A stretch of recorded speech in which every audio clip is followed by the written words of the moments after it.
Minnesota State University Moorhead, the Dragons Digital Network, Dragon Athletics, and Go Team Productions presents Minnesota State University Moorhead Dragons football. Today, the Dragons entertain the 10th ranked team in the country, the Augustana University Vikings. Overcast but nice, a humid 58 degrees here as we welcome you inside Shields Field at Alex Nemzik Stadium. Good Saturday afternoon to you. My name is Steve DeStacio alongside of Don Groth. It's our privilege to be with you this afternoon, Don.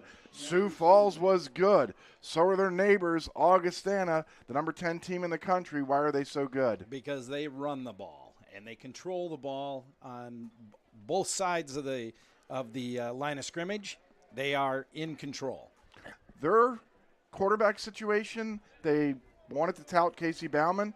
He's in a sling. He's not going to play. You told me a couple minutes ago before we went on, it's not going to matter, is it? No, they've run 129 plays in 2 games, and 102 of them they have run the ball.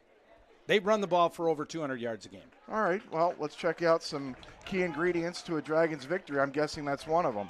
Well, we got to protect Tommy Falk on the offensive line of things for the Dragons. The defense for the Dragons has to stop the run, and Dragons have to be on the plus side of the takeaways. Key ingredients to a Dragons victory are presented by the MSUM Catering Services of Sodexo. That's Jerry Olszewski. He's in his 10th year at Augustana. He is one of the league's best. So Steve Lockway on the other side for the Dragons. He told me, Steve, we stopped the run. That's our true key ingredient today, and just stay competitive. Stay within 7 points, according to Steve Lockway. Head coach is presented by BSN. Right on. So I told him, I mean, this is the theme. They got behind against Upper Iowa. That's not Sioux Falls or Augustana, or next week or the following week, Duluth, Winona. Like 2 weeks ago when we were here, I think the Dragons have to stay close. Oh, they most definitely have to stay in the game, stay present, and be there within spitting distance, if you want to look at it that way.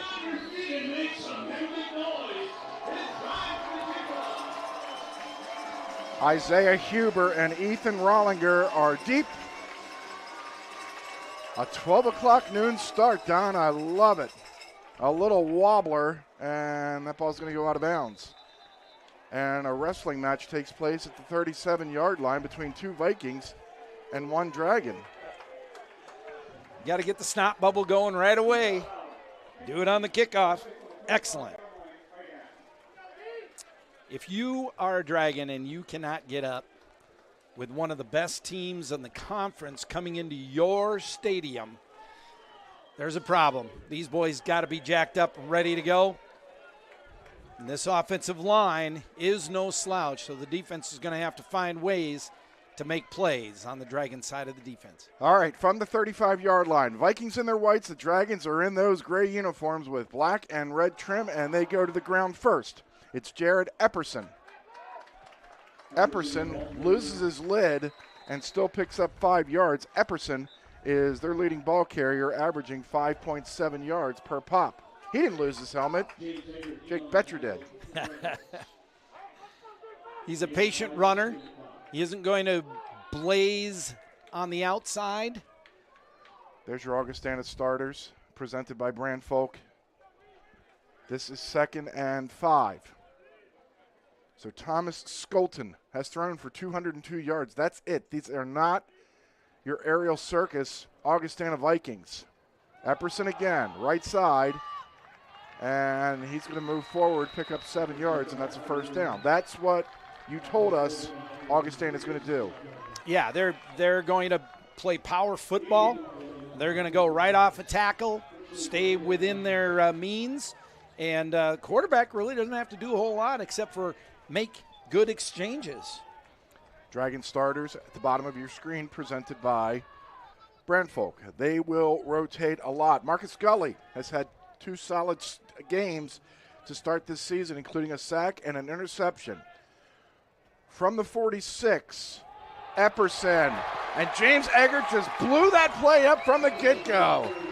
Eggert in the backfield, loss of 3. That's one of those things that the Dragon defensive coaching staff is looking at. They need to put guys in motion and have their linebackers do some blitzing. Was that an RPO? I mean, it just seemed like Skolton held on to that ball for a long time. Well, he'll ride him in. I don't think it was a run-pass option, okay, but he'll ride him into the line just to make it, feel good when they do want to play action pass. 2nd and 13. Epperson again. This time he has some room. He'll get back to the line of scrimmage, maybe get another yard. This is going to set up 3rd and 9. We saw this. You weren't broadcasting with me. Scotty was. We're going back 10 years. There was a game against Southwest Minnesota State. They had a guy named Tyler Tonderum who set the NSIC record that day. They went down the field for a game-winning touchdown with 2 minutes left, never threw the ball. Are we going to see the same thing with these guys? Well, they've got a lineup of horses up front in their offensive line. Those guys aren't small by any means either. Here's 3rd and 9.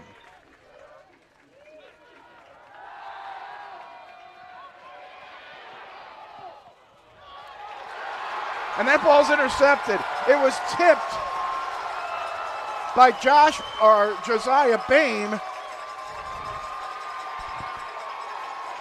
And it was picked up by Jared Kallenbach. These jerseys, the red letters on the gray. I couldn't tell. Folks, you're watching this. You probably got a better idea who made what. Great defensive play back there. Well, Boehm tipped it, and then Kallenbach somewhere in there got it. So the Dragons, win the turnover 1-0. Yep, on the plus side right now and at midfield. Here we go. Tommy Falk in the Dragon offense. He wants to put it up on 1st down. He does. It's a short gain to the far side. Gain of 2 on that play. Great catch. He was blanketed out there by the cornerback of the Vikings. Dragon offense presented by Brand Folk at the bottom of your screen. As one of the Vikings is down, it looks like it's Andrew Henrich out of Omaha, Nebraska. Senior 6'5", 275-pound defensive lineman. On that tackle was Javion Farr, 5'10", 180-pound sophomore for the Vikings. 2nd and 8. I think that's Gage Florence. It is. It's so hard. I know it is. TJ Liggett. Liggett on the tackle out of Rosemount, Minnesota for the Vikings. That's number 43. He's a linebacker. And there's their defense at the bottom of your screen presented by Brand Folk. An early 3rd and 6. The Dragons are 9 of 33 on 3rd down so far this season. Falk throwing long, incomplete. He was looking for Ryan Bieberdorf. Good coverage that time by Peyton Buckley downfield. It's 4th down, and it looks like the Dragons are going to kick it away. Well, the Dragons weren't able to capitalize on that takeaway. Going to look to play some field positioning now. So this is Brian Knutson. A wobbler. Huber from the 10.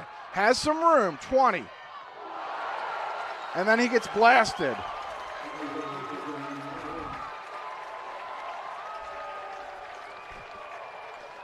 Huber gets clubbed. I think it was Justin Little Wolf Jr., number 96. Yes, it was. Who kissed him. Oh, he laid a lick on him, that's for sure. That was a brick wall. Good return by the Vikings. So here we go. 1st and 10, 11:18 remaining here in the first quarter. Dragons got a turnover and then the old 3 and out. Epperson, right side, and he ran right into Denver Sheets. 6'3", 250, sophomore out of Williston, Denver Sheets is, 6'3", 250-pound guy up front for the Dragons. Defensive line looks very strong here in these first two series. They got pushed around a little bit on those first 4 plays, but ever since then, they've had a little bit of motion, a little bit of emotion too, I would imagine. When does Augie play action? And find are the Dragons that invested in the run? 4 on the play clock. High snap, Epperson cuts it and gets good yardage. He'll get about 6 to the 35-yard line. And 3 and short. If you're able to do that, there's no reason you need to. Open the door. They already threw one away. Yeah, it was a tip ball, and the receiver was in good position, but it was a tip ball, so yeah, they're not going to be in a hurry at all. They feel very confident, it looks like to me, that they can run the ball. Sun trying to peek through here at Nemzik. Epperson initially stopped, and then he bounced off a couple of Dragons. Finishing them off was Mike McClanahan. And Epperson's going to get his second first down of the afternoon. Like I said earlier, he's a patient runner there. Things got stopped up in front of him. He was able to pick his way down the line and find a little opening to gash for about 7-8 yards. All of your replays are presented by Midco. Right in front of us at the 44-yard line, 1st and 10, 9:25 left, scoreless first quarter. We're the only game in the NSIC right now. Skelton wants to put it up. Yeah, it's complete. He'll find Logan Utek, and he's going to get 11 yards, and that's a first down. Just a little safe dump off to Utek. Oh, yeah, and Gully was right in his hip pocket the whole way. So Marcus Gully, number 2 for the Dragons, makes the tackle, but not until there's a pretty decent gain made. Another first down for the Vikings.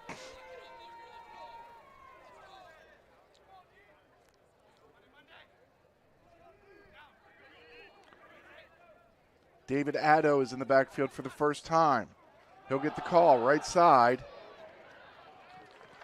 And Addo will get 1 or 2, and that's about it. Next up on deck in the NSIC at 1 o'clock, Wayne will be at Minot State. Here's something for you, Don. You ready? Out of the 16 games so far, okay, the 8 games last week that the NSIC North has played, yep, the Dragons were the only team last week to win on the road. Oh, wow. All 8 teams played on the road last week as they rotate home, away, home, away. The South got 7 home wins last week, and the Dragons got the 24-21 victory over Upper Iowa. Skelton throws complete. Far side, Matt Francis, his 3rd reception this season, and that's good for a first down. In fact, out of the 16 games, only 3 North teams have won. The Dragons, yeah. Jeez. The Dragons. Right. Well, yeah, there's 5 undefeated teams, and they're all from the South right now, as I looked at the standings today.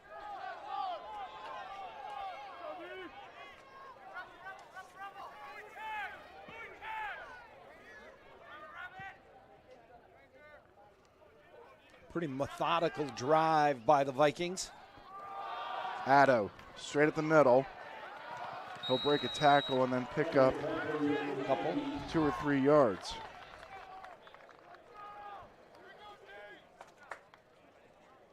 He is a lot like Huber, the way that he runs the football.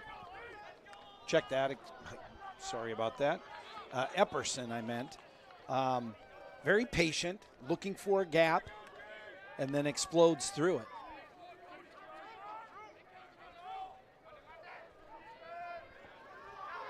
This is 2nd and 8.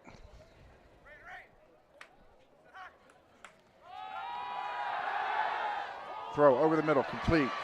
That's a fumble. That's a free football, and it's grabbed and walked into the end zone by Devon Jones.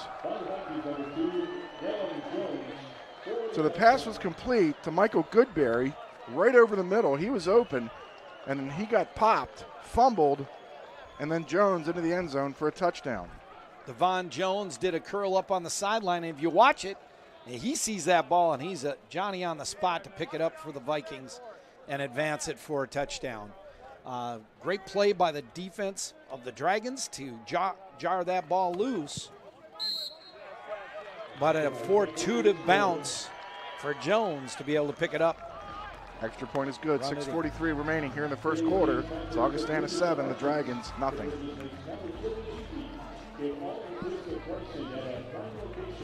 It's so much more than just a place to live. Bridges Apartments, located next to NDSU, offers all-inclusive leasing. Units are fully furnished with modern kitchens and include all utilities with internet and TV. Bridges provides a community that supports students with many conveniences like a state-of-the-art fitness center, controlled access keyless entry, gaming area, cyber cafe, and more. Call now and get up to $4,000 in lease incentives. Bridges Apartments, this is living.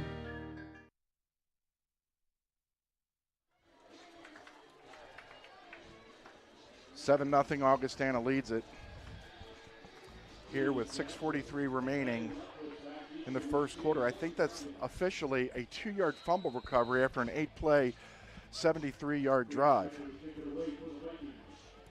They took off 4 minutes and 35 seconds, and we talked about it before the game got off and running, as they like to run the ball so much, that this might be a quick game, and we're seeing that right now.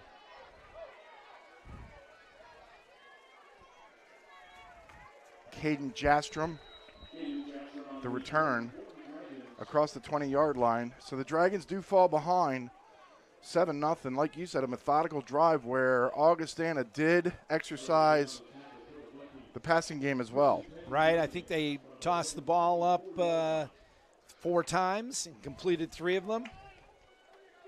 Actually, on that drive, 3 times.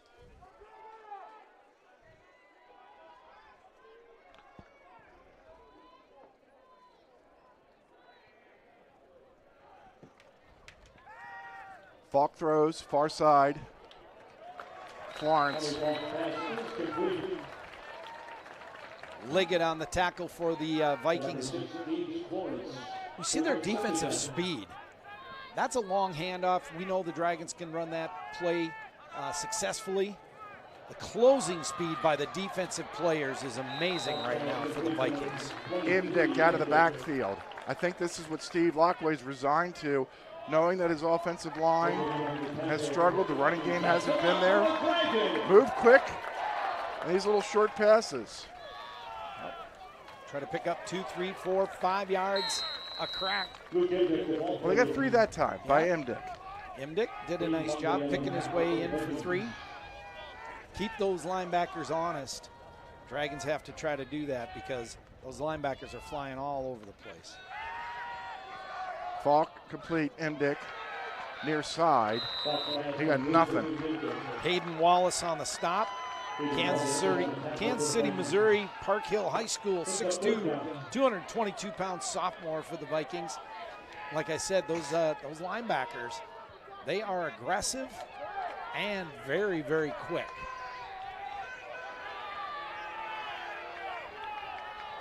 This is 3rd and 6. They did give Imdick a yard. Empty backfield for Tommy Falk. Augustana rushes 4. Falk in trouble, and he'll go down. Getting the sack was Miles Taylor out of Coon Rapids, Minnesota. Actually, Falk's going to get a yard, so it's just a tackle. But it's more than just a tackle. It stopped the drive, and the Dragons are going to have to kick. I think Tommy Falk was thinking about running it, but he couldn't get away from Taylor. Well, and he looked downfield one more time, and had he taken off right away when he had the gut feeling, he might have been able to pick up that first down. I think you're right. A wobbling spiral of the fearless kicker. 40-yard variety. Watch out. This is Ethan Rollinger across midfield, and Augustana is going to have terrific field position. Already up 7-0. Rollinger out of Harrisburg, South Dakota. redshirt freshman, 6'3", 210-pounder for the Vikings. Nice return on that punt.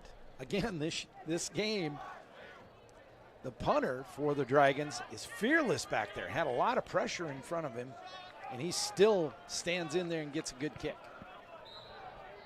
South Dakota, that's the 605. Right? I believe so.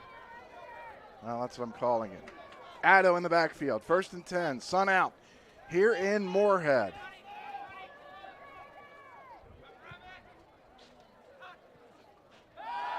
Skolton back. Now he's getting some pressure.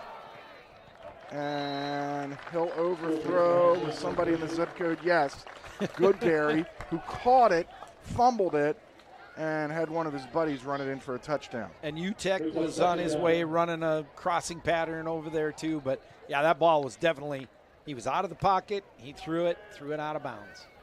Smart play by the quarterback.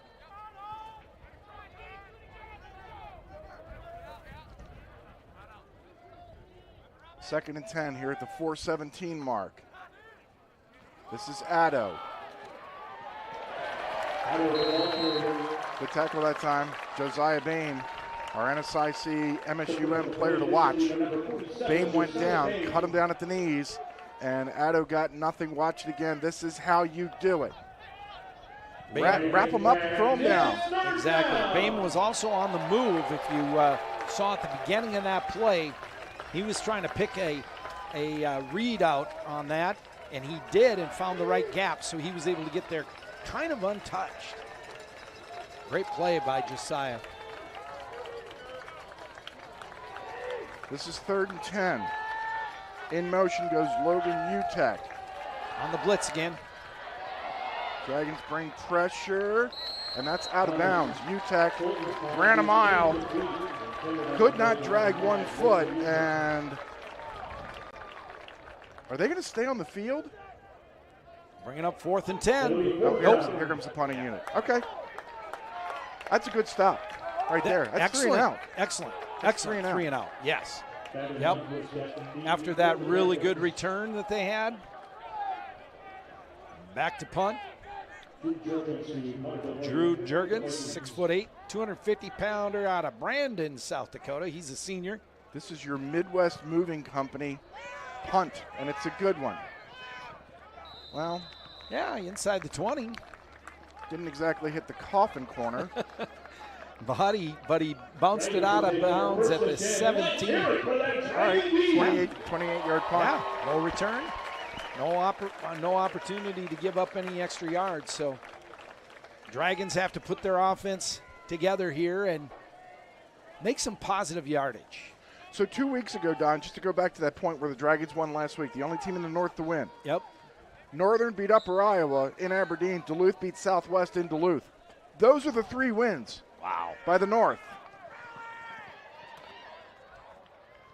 Out of the backfield.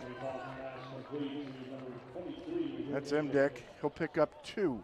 Imdick out there picking up a swing pass on it. And the Dragons do want to go with high tempo. Keep things moving. Florence will set up shop in the slot. Imdick the other way. Just not a lot there. Andrew Henrich was one of them, amongst others. Braden Hoops was down there at the ankles. He's a middle linebacker. Cade Lynott played ball at Iowa State. A host of Vikings in on that tackle. Uh-oh. Who's this? Is this Imdick? I believe it is. Well, they already are without the services of Hayden Bowl. He showed me where he got operated on. His left index? Well, it's below his index finger on his hand. Got it. Now, this is the index finger, Don. That's the ring finger. I pointed to that one. Okay. Your thumbs are on the other side. Yeah, I know. I have 3 of those also. 3rd and 4, and that ball's nearly picked.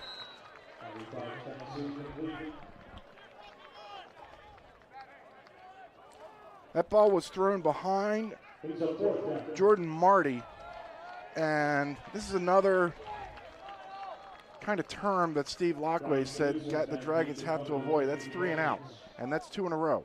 2 in a row. That puts the defense kind of in a little bit of a spot. Look at this kick. Boomer. Boomer. Again, no fear with the pressure coming at him. It's a 58-yard punt. No return. Brian Knutselin. Today's game is presented by the Bridges, the Student Edition. The Bridges offers more than just a place to live. It offers a unique lifestyle located near NDSU. The Bridges caters to the needs of both college and young professionals with abundance of amenities, all-inclusive pricing, and individual leases. Live in a community that supports your academic, professional, and personal goals. Go to bridgesnd.com. What a great place. I've been in there for a few tours. Epperson with a lot of running room. Epperson trying to outrun Kallenbach. He will. Cody Sorensen's going to try to catch him, but he won't. Epperson's going to go 80 yards. Touchdown, Augustana. And not blazing speed, but he picked his way through that hole, and when it opened up, he accelerated and had enough juice to get to the end zone. Nice blocking job by the Vikings up front. Split that defense. And like I said, he doesn't have blazing speed, but he had just enough to get there. This is Pfeiffer adding on the point after. And just like that, the Dragons get slugged in the face. 1:50 remaining in the first quarter. It's now Augustana 14, the Dragons nothing.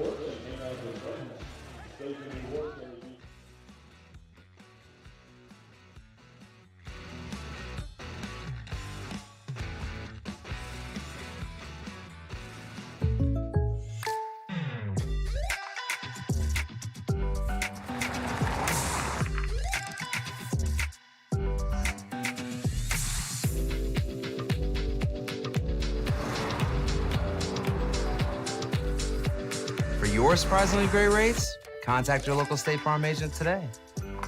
If you want the real deal, call State Farm agent David Eggers in Moorhead today. Like a good neighbor, State Farm is there.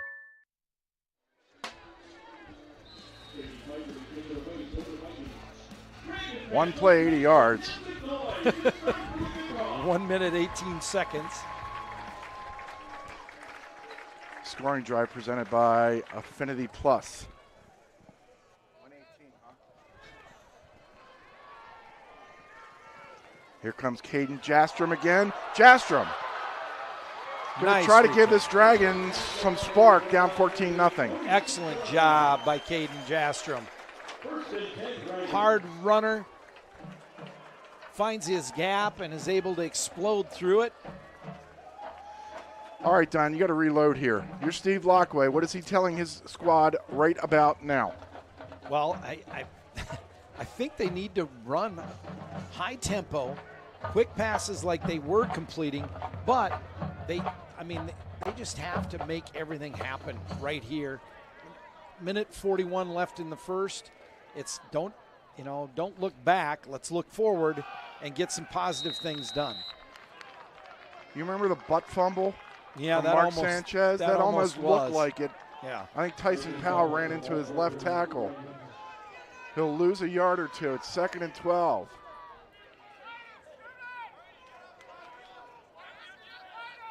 The Dragons have nary manufactured any offense. An empty backfield, 5 wide for Tommy Falk. Falk with room. Falk gets blasted at the 44-yard line. There's no going down in Tommy Falk. No, Jacob. You teach your quarterback to get down, not Tommy. No, he's a competitor. Jacob Ludwig kissed him right there at the 44-yard line. No more yards to be had. Tommy jumped right up, though. He's ready to go. That's some positive yardage. You got 11. That's the biggest play of the day. Doubled their amount of yards. Falk, Bieberdorf, that's first down. Stopped by Javion Farr out of Racine, Wisconsin, but a good, safe play to Bieberdorf and a first down. Pickup of 3. Great hands. Bieberdorf has shown that many times, that he has those clutch hands. That's Jordan Marty. That's his 3rd catch this season. He picked 2, 10 seconds. I think Steve Lockway, I can hear him yelling from here, wants to run another play. He's going to have to hurry, and nope, they're not going to hurry. So the Dragons, not in a hurry, but they're starting to find their feet. They better, because they already trail 14-0 after 1. We've all been there. People are counting on you and something goes wrong. Whether you're in a meeting, celebrating, or any group setting, food should be the least of your worries. At MSUM Catering Services by Sodexo, we start fresh with the best ingredients, and our culinary artists work together to create your favorite dishes. You can rest easy when we deliver the best experience right when you need it. Relax and contact the professionals at MSUM Catering Services by Sodexo today.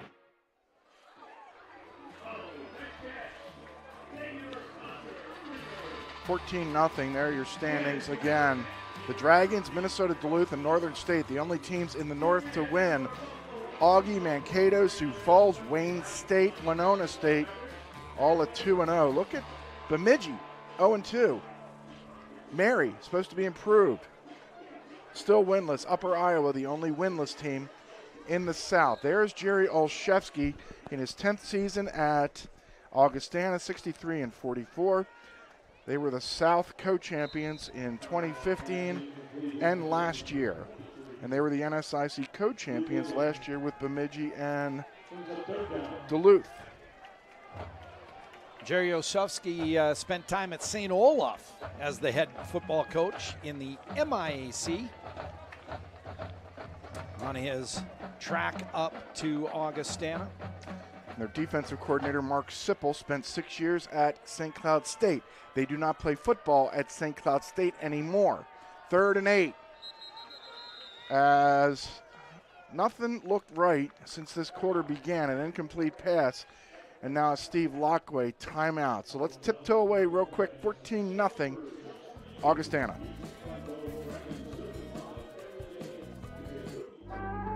More exciting way to end. For over 100 years, we have been here to connect you, entertain you, inform you. Our world may change, but we are always here. Then, now, and tomorrow.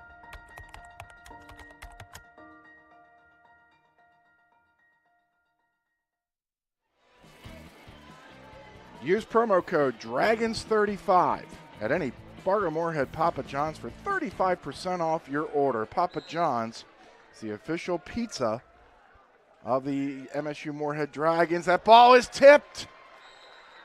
Oh, Matt Chitty was dreaming. Yeah, that's for sure. No, not too many times does a defensive tackle get a chance to slap the ball up in the air and have it bounce almost right back to him. Here's Knutzlin. He's going to try to pin Augustana deep. He got off a 58-yarder last time. He'll search for a corner. Instead, he finds Isaiah Huber. Huber will go down. 5-yard return on that. Micah Herbal, the center, snapper, made the tackle. So here comes Augustana again. They scored on a long, sustained 8-play, 73-yard drive, and they got the quick striking 80-yard run on the first play of their last drive by Epperson. Right now, they've rushed the ball 11 times, picked up 112 total yards rushing, and their quarterback is 3 of 6, 1 interception for 53 yards. Tate Johnson in the backfield. Doesn't have a carry so far this season.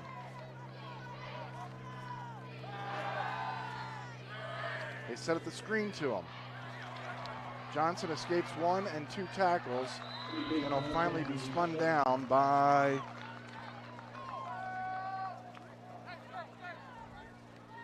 Justice Noel. Justice Noel. Noel out of Fargo Davies.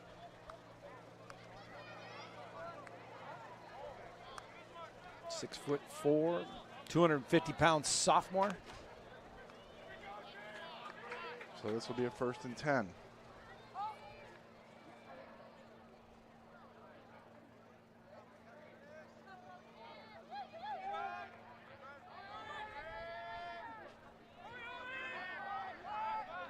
One on the play clock. Lots of patience. Skolton throws it away. I wonder if that's intentional. As much as the Dragons want to play fast, is it intentional that Augustana is just trying to play slow? Oh, of course, with a 14-point lead. Well, come on, it's early. Oh, yeah, I know, but they're going to run the clock. I mean, heck, you run the ball for a reason, and that is to shorten the game. Because they can run. And to shorten the game. It's possessions, and you want to have more. This is Kyle Graham. Kyle Graham, 5'10", 199-pounder. Sophomore out of Las Vegas, Arborview High School.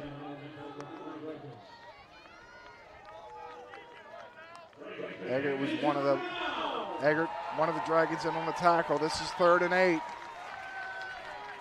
The Dragons want to hang with the number 10 team in the country. They've got to come up with stops, I would imagine, Don, such as these.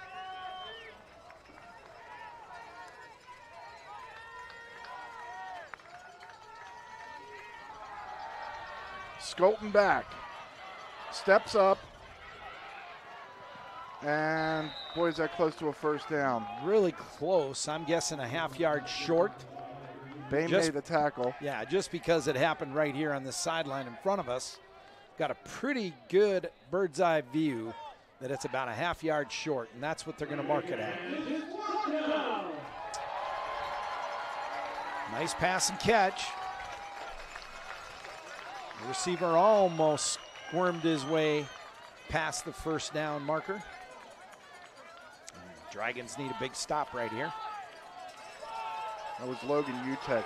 There's 5 on the play clock. 2 on the play clock, and Jerry Olszewski was standing right by Thomas Odegaard on the far side, and he takes a timeout. So we step away with 12:26 remaining here in the 1st half from Moorhead. It's Augustana 14, the Dragons nothing. This is Jack. Jack has a debit card from Gate City Bank. However, it looks like a little night ninja took off with his card, as they sometimes do. But lucky for Jack, he can freeze his missing debit card with the tap of his mobile app. And even if his card is stolen or lost for good, he can go to any Gate City Bank location to get a new card issued instantly. Gate City Bank, for a better way of life. MatBus is a convenient, cost-effective way to get around town. For more information and to stay up to date on all future service changes, visit matbus.com or follow MatBus on Facebook and Twitter. Look at this. Augustana's punting on 4th and a foot. Interesting. That's a Midwest Moving Company punt, and this is going to work out to the good if you're Augustana. That was terrific as Drew Juergens gets it all the way down to the 4-yard line. I am stunned that a team that rushes for over 200 yards per game did not go for it on 4th and a half a yard. It was a 50-yard punt, but they only had a foot for the 1st down. I have no idea what Coach Olszewski's doing, except for winning. And I can tell you that the last 4 plays before that, they didn't snap the ball until there was only around 5 seconds left in the play clock. So after every run and every time that ball is, or that the clock is still in play, they're not rushing it. I think that's Florence. If you want to be a spotter, The Dragon football booth is immediately hiring to spot. Can we have you down on the field so you're closer to the numbers on these jerseys? Oh, folks, all it needs is a little white outline. Florence didn't get anything. Falk retreats in the end zone, and he got hit from behind. Yeah, and his shoulder was being held. If you saw that, his throwing arm, defensive tackle was able to get his hand wrapped around and was able to get him on top of the shoulder pad. Good for Tommy Falk to be able to throw that ball away. I think it was either Taylor or Chitty. I don't know. This is 3rd and dangerous. Falk back and in deep trouble. Incomplete. He had Gage Florence in space, but this is why Jerry Olszewski punted, is to get a 3 and out and make Knutsland kick it underneath his own goalpost. Yeah. Yeah, he's going to be back on that back line. Look, I wasn't questioning no. the reigning NSIC Coach of the Year. All I was saying was I was a little. Yeah. In this day and age, it's not 1984 anymore. No, 1984. We used to do this. Yeah, it's not 2004 or 2014 when it was 120 plays a game or try to run that many. But they did win the field position on that. Right, just a 31-yard punt by Knutsland. Right. And now Augustana has the ball at the Dragon 35-yard line, and they're ahead 14-0 here with 11 and a half minutes remaining in the first half. Boy, one of the questions I wanted to answer for myself, Don, I'll present it to you. And maybe it's too early, Augustana or Sioux Falls. Oh my gosh. I like Sioux Falls, but I like Sioux Falls a lot. I like these guys too so far. But I don't think the Dragons are playing as well as they did against Sioux Falls 2 weeks ago. No, Hayden Ball makes a big difference back there. When you can give it to him and he picks up 3-4 yards every time. Addo got 5. So, yeah, we'll have to talk about that later in this game. As to which team you think out of the South is better, Sioux Falls or Augustana.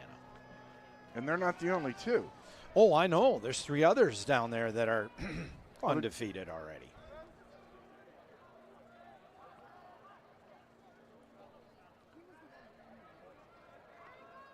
UTEC in motion. Addo again. Addo spinning. Addo finally thrown down violently by Marcus Gully at the 8-yard line, and that'll set up 1st and goal after a 22-yard pickup by Addo. Watch the big guys. What do you call them? Road graders? Yeah. That was a big hogs up front. That was a 2-lane highway. Oh yeah. And here they went tempo right away, trying to catch the defensive line of the Dragons, but you just never know. Augustana, for the first time today, is in the Richards red zone. There you go. Right? Yes. They scored on a fumble recovery. Right. After a long pass and an 80-yard run. They've flown through the red zone. This is the first time they've had downs in the red zone. Richards red zone. Addo was on that carry. Picked up a couple. 3. Addo's still looking for his first touchdown this season, under the 10-minute mark. Skolton wants to put it up. Into the back of the end zone, incomplete. There was a lot of traffic back there. He's looking for Jack Fisher, who has 3 touchdowns so far this season. It's 3rd down. Nice route run, great defense. Defense was in his hip pocket the whole way. The Dragons didn't give an inch on that play. In fact, they even got a little bit of pressure in on the quarterback.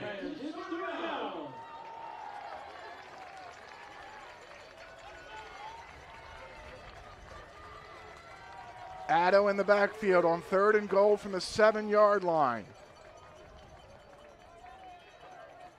High snap. Skolton. Complete, near side to Logan UTEC. Give him just Bain inside made the tackle. Yeah, I mean, That great athleticism, first of all, by Skolton. That could have been disaster. Right, and then he has the mind enough to keep his eyes downfield and find a receiver that's open. Minimal gain, but didn't give the ball away. They're going for it. They're bringing in Epperson. Yes, they're going to run both of those running backs. Full house back there. Here we go, 4th and goal from the 4. They didn't go for it on 4th and a foot. They go for it on 4th and goal from the 4. Skolton, back of the end zone, wide open. That's Goodberry. This time he hangs on. Touchdown, Augustana. 6'5", 257-pounder. Just a quick release to the inside by the tight end. That play looked like run all the way, and the Dragons loaded up. And the wide receiver, or the tight end, just found his hole in that zone in the back of the end zone. Kind of looked like Gronkowski picking that ball. Pfeiffer has been busy. He's also perfect. 8:59 left, first half. 21-0 Augustana.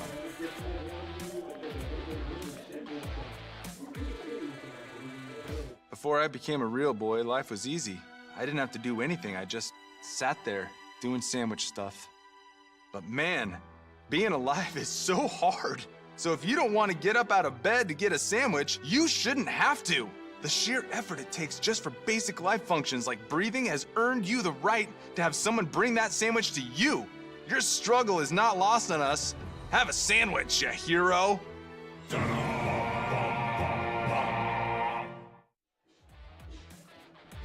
Sponsored by Affinity Plus, Federal Credit Union, this is Don Groth.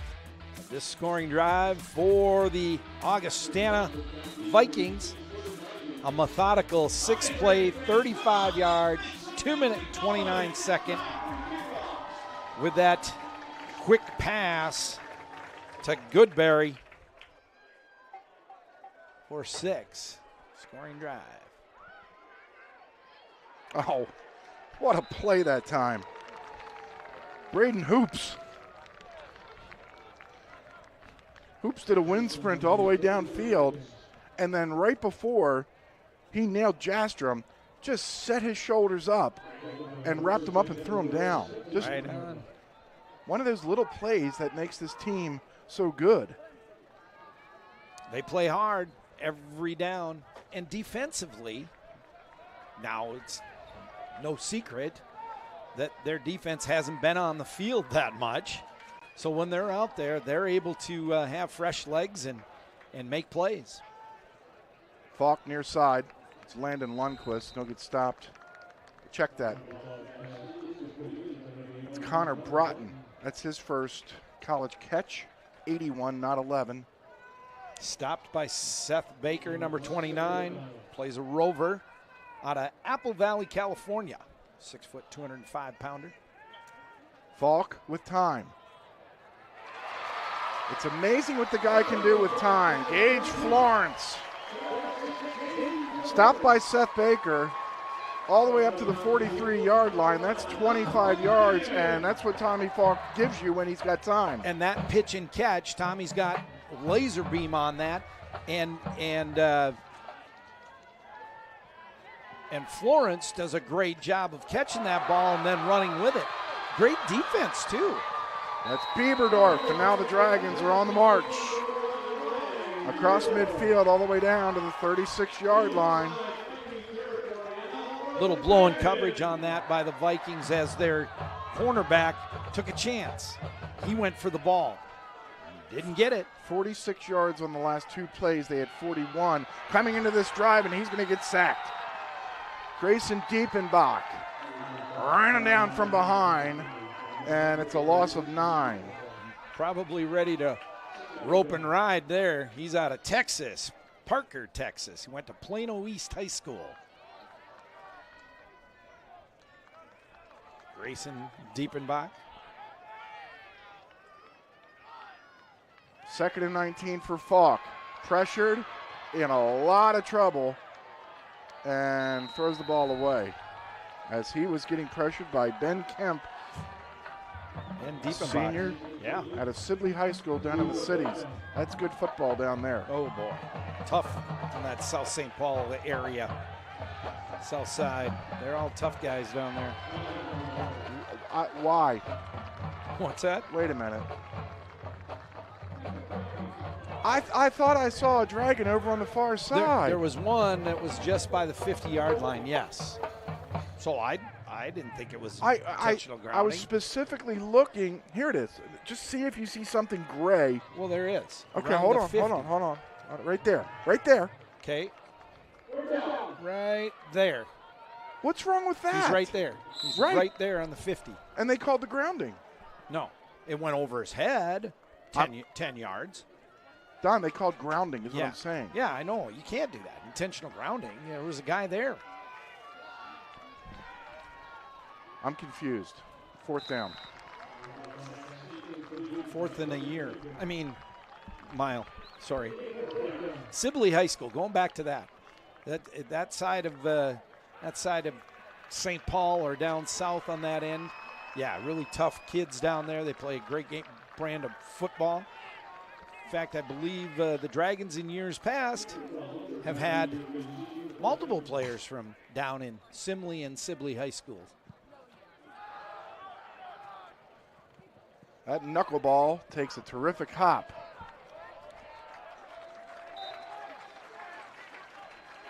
One bright spot. Punt. Go ahead. One bright spot. Field position on punts. Not bad. He's punting the ball very well. It's a problem, though. He has to punt a lot. He's punting a lot. Punting way too much. Yes. I don't think Augustana is upset by this field position. They're ahead 21-0, and I think they can do whatever they want. They have 220 yards, and they've got Epperson in the backfield along with Skolton. 1st and 10, Augustana, 7:12 remaining here in the first half. Epperson being chased by Gully. And he got taken down after he ran a long way to not get much. Marcus Gully on the chase there. Yeah, they have him as a 1-yard loss.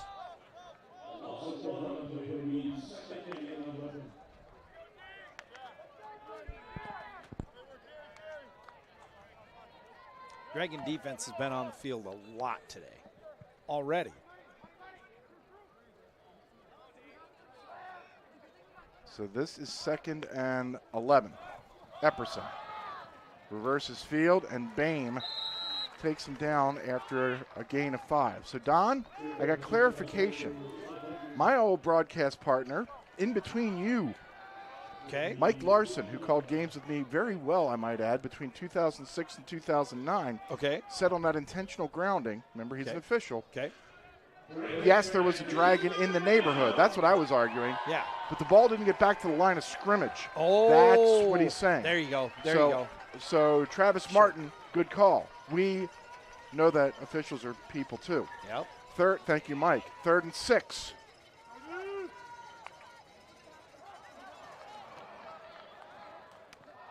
That ball was nearly picked up by Collenbach. Collenbach was thinking touchdown. Wow. Right there at the line of scrimmage, too. That ball was intended for Matt Francis, listed as a tight end, 6'2", 228 pounds, but he's been split out a lot. He plays like a wide 5, more than he does a tight end next to the tackle. But yeah, that one, Collenbach could have been talking 6 points there.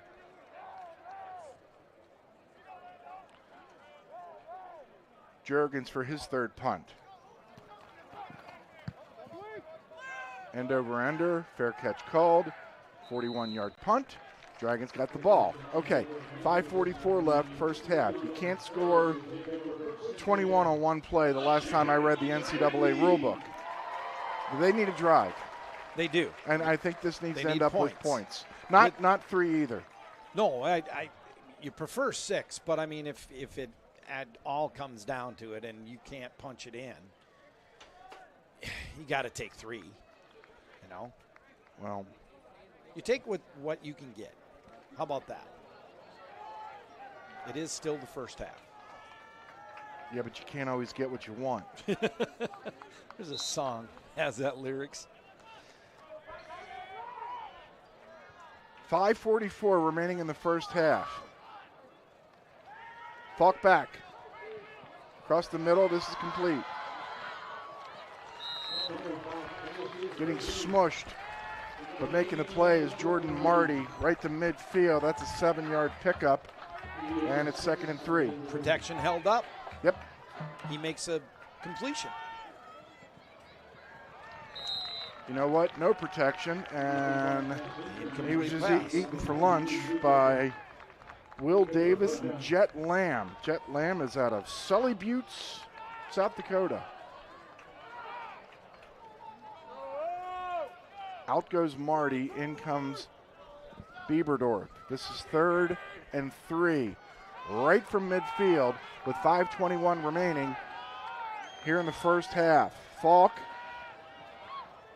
back, and that ball was batted down. By 58, Jet Lamb is again. Jet Lamb, 6'3", 290. You know, defensive linemen are taught, if you can't get to the quarterback, you get your hands up as high as you can. You hear it all the time on Sunday, and it makes a difference.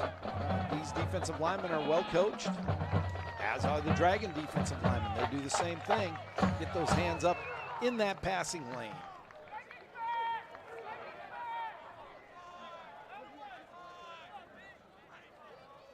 So here's Knutzlin again. Another end-over-ender.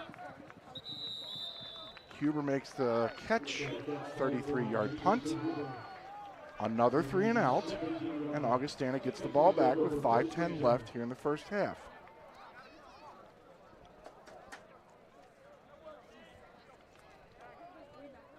A little bit of a rough first half here for the Dragons. Do explain.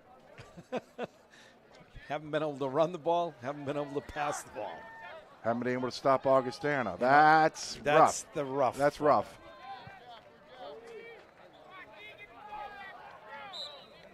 Tougher to take down than a $2 steak. Addo in the backfield. 5:10 remaining. First half, 21 rip. Augustana.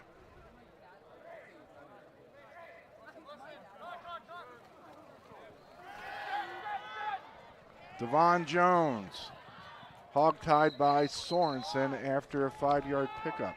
Now, the Dragons haven't beaten Sioux Falls, but they have beaten these guys twice, in fact. So 2016 was the last time.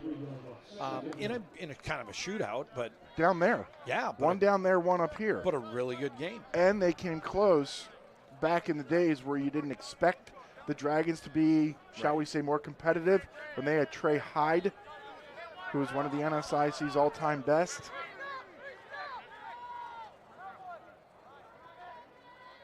This is 2nd and 5. Skolton with options, including sliding down after a 2-yard pickup, so this will be 3rd and 3. It's just too much time, Don. Yeah, the offensive line is, as you said earlier, road graders. There, they were able to keep everybody at bay. And Skolton just didn't have any targets. Give it to the defense of the Dragons. They had great coverage downfield. The Dragons only have 2 sacks so far this season. They both came last week in Fayette, Gully and Hayden Carr. This is 3rd and 3.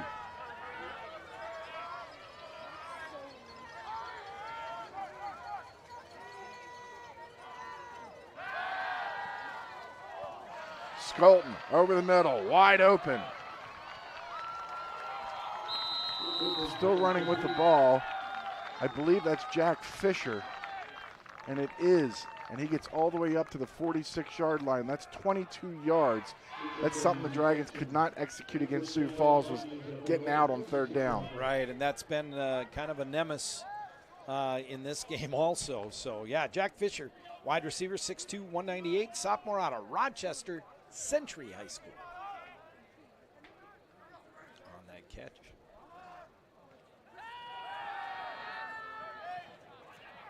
Skolton being pressured and taken down. got his headgear taken off.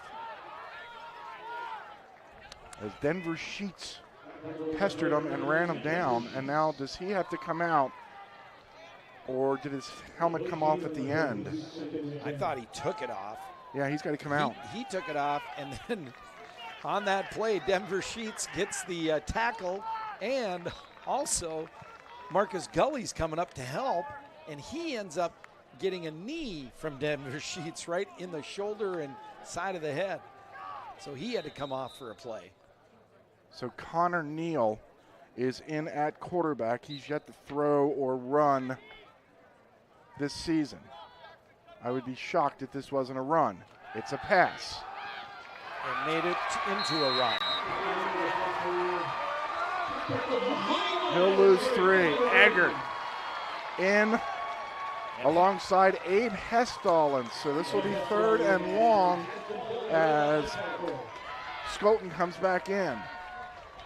Dragons did what they needed to do when you had a change in quarterback. Of course, all the timing and everything gets a little off. They were able to put pressure on and get that sack. Good play by the Dragons. And now you can see the prevent right here. 3 down linemen, 4 linebackers, 4 defensive backs. Skolton has all day. Goodberry, short of the first down. They gave Augustana 9 or 10, but it does bring up a 4th down, and I see 4th and 4. A punting unit being assembled on the far side. And I'm sure they'll run this clock down. They won't have to punt it till like 16 seconds left on the play clock, excuse me. I'm surprised Steve Lockway hasn't taken a timeout. You're probably not going to have great field position. There's 1:20. Yeah, 1:16 on the clock is about when they need to snap it. This is a Midwest Moving Company punt for Augustana. They're going to take the delay of game, or do they call timeout? Yeah. Okay. It's only 5. So they took it all the way down. I think that's Augustana's first penalty. The only other penalty, I think, was the intentional grounding. This has been clean. Yeah, it is. It's been a clean game. There's no doubt about that.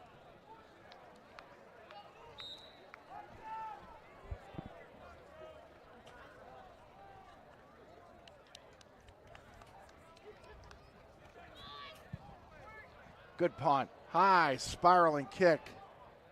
Lundquist hopes for and has that ball go into the end zone. Don, MSUM Dining does catering, and we deliver business meetings, weddings, and other events.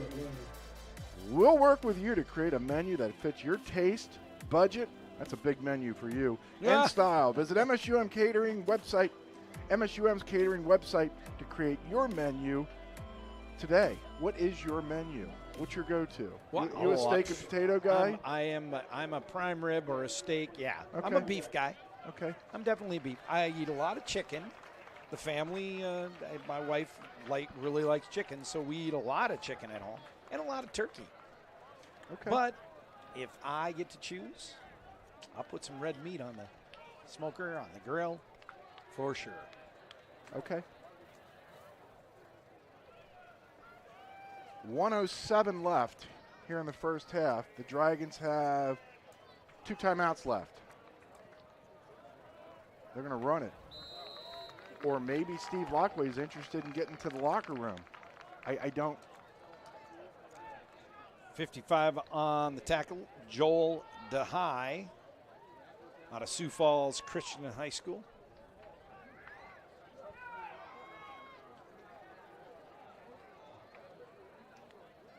We're down to 40 seconds. Okay.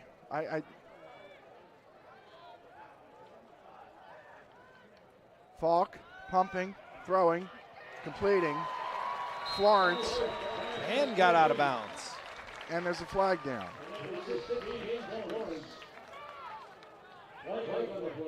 Travis Martin's going to have the explanation.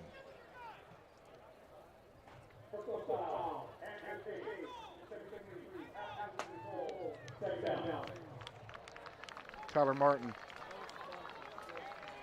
So that eliminates significant play, and the Dragons are going backwards. Yeah, not the right direction. We will talk with Steve Lockway here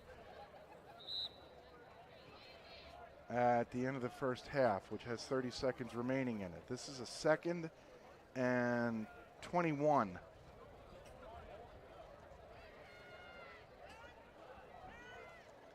We'll hand it off to Amdick. 2 hands around the ball. I don't think Steve Lockway has any intention of running another play. Brian Witter, number 22, in on that tackle. Yeah, I haven't seen this before. No. Let her go. Yeah. And the Dragons will just let her rip, and that's going to do it for the first half, with Augustana up by the score of 21-0.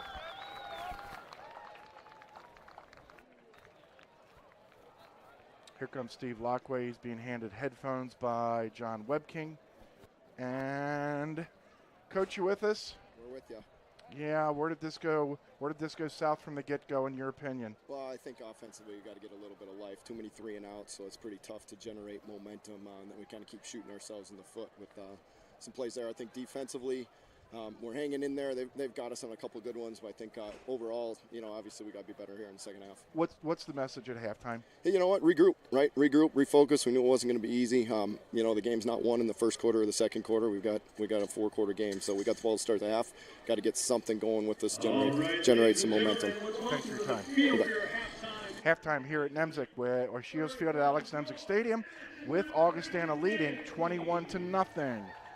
We'll take a break. We'll come back. Don and I will look back at this first half, which was dominated by the Vikings. You're watching live coverage of MSU Moorhead Dragon football on the Dragons Digital Network.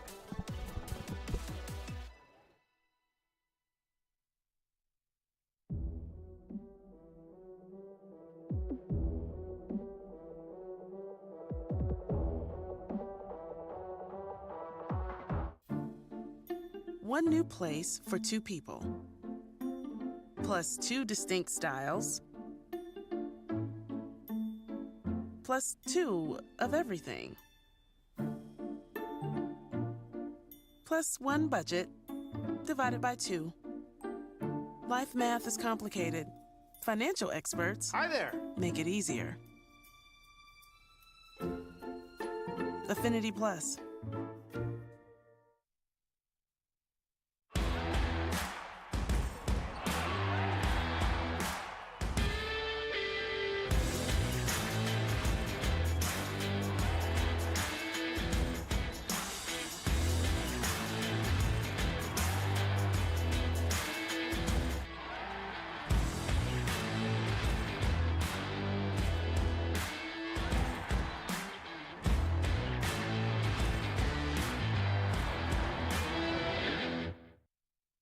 Riddle me this, with all this sizzling meat and crunchy veggies nestled between toasty flatbread, who should get credit for Papa John's papadilla?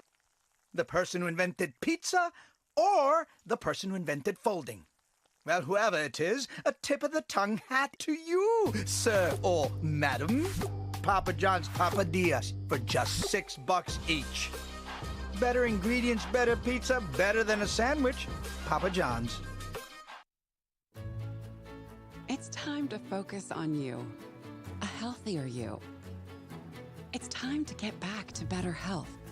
Regular visits with a primary care provider at Sanford Health can lead to better overall health and wellness. It's time to get back to regular care. It's time for a healthier you and better health. It's time to see your doctor at Sanford Health.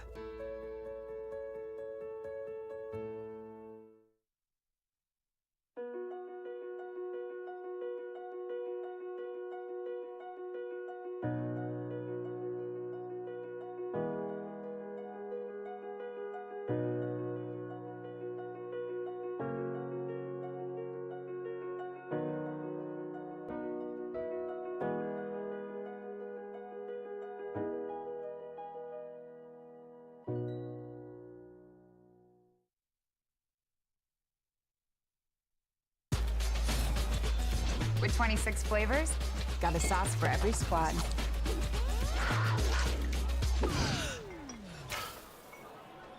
Don't drip on the drip. The greatest of all times. Buffalo Wild Wings. Everybody wants to be the best in town. I'm just trying to be the best me around. I'm just gonna love myself, 'cause there's nobody like me. Everybody wants to be the best in town. I'm just trying to be the best me around. I'm myself, 'cause there's nobody like me.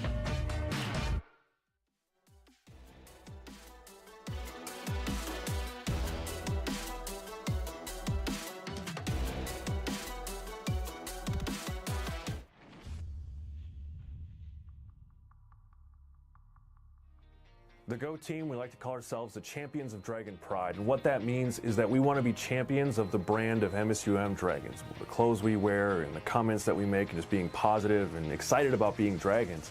And the other side of that is being good at what we do.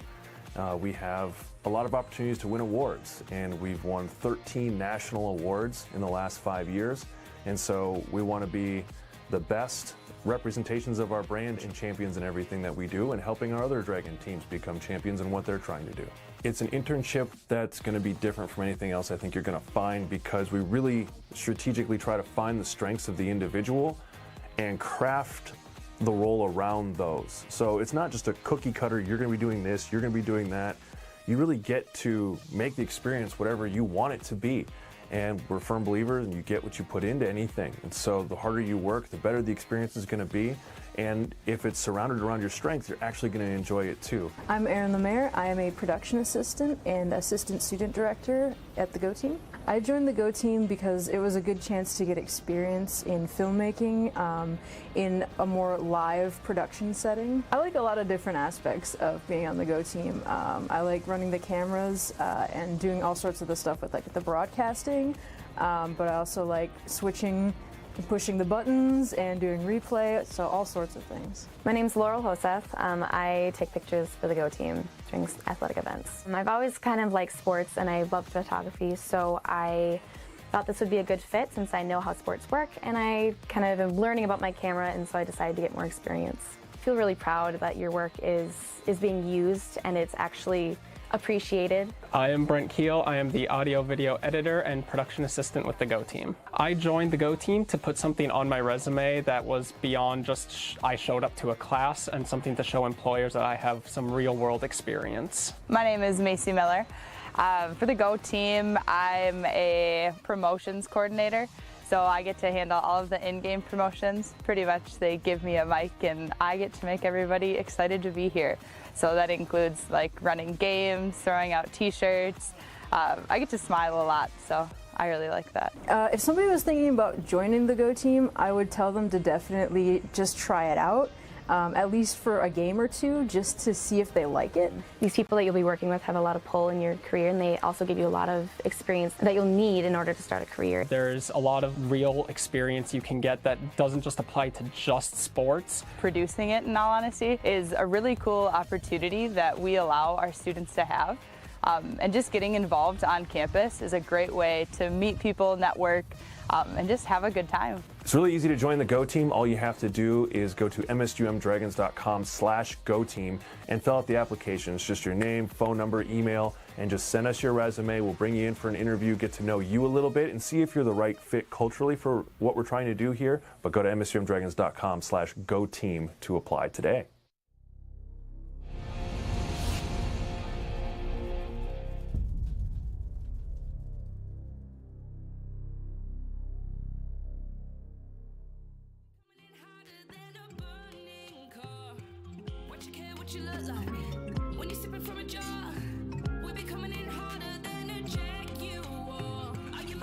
It's so much more than just a place to live. Bridges Apartments, located next to NDSU, offers all-inclusive leasing. Units are fully furnished with modern kitchens and include all utilities with internet and TV. Bridges provides a community that supports students with many conveniences like a state-of-the-art fitness center, controlled access keyless entry, gaming area, cyber cafe, and more. Call now and get up to $4,000 in lease incentives. Bridges Apartments, this is living.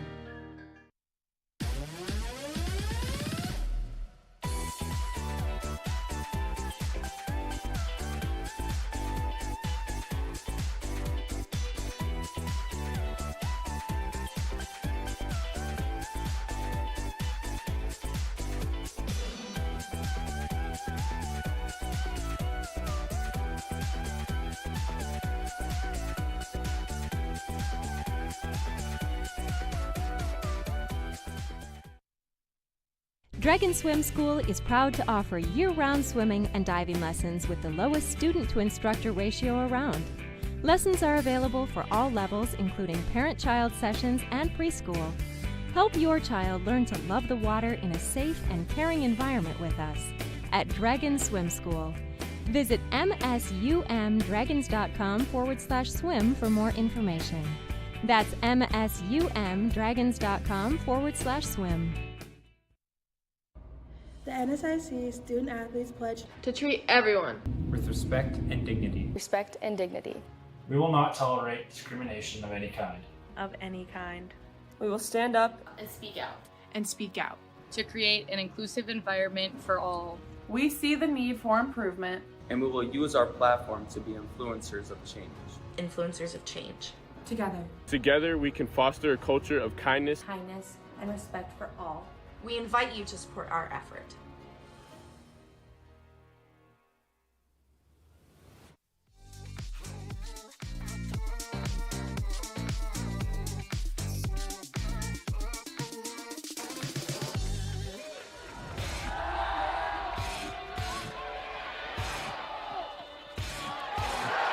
And that ball's intercepted. It was tipped by Josiah Bain.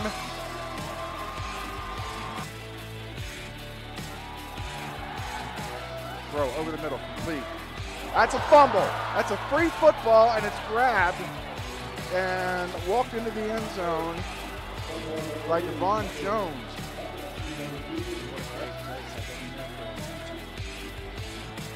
Epperson with a lot of running room.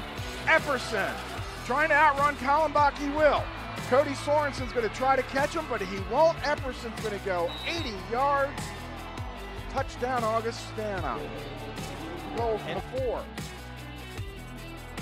Skolton back in the end zone, wide open. That's Goodberry. This time he hangs on. Touchdown, Augustana. 6-5.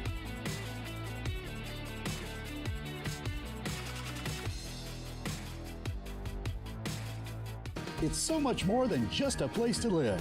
Bridges Apartments, located next to NDSU, offers all-inclusive leasing. Units are fully furnished with modern kitchens and include all utilities with internet and TV. Bridges provides a community that supports students with many conveniences like a state-of-the-art fitness center, controlled access keyless entry, gaming area, cyber cafe, and more. Call now and get up to $4,000 in lease incentives. Bridges Apartments, this is living. With 26 flavors, got a sauce for every squad.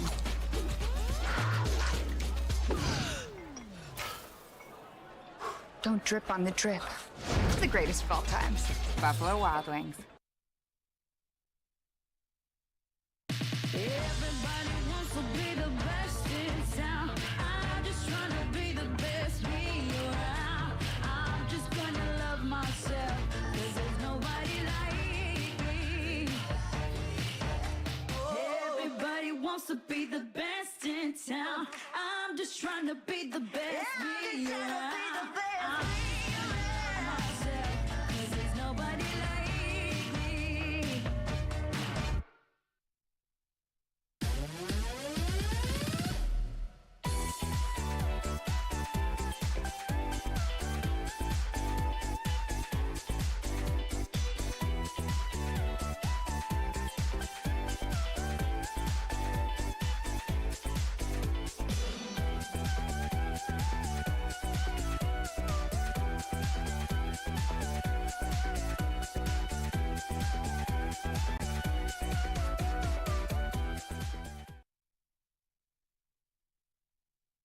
Dragon Swim School is proud to offer year-round swimming and diving lessons with the lowest student-to-instructor ratio around.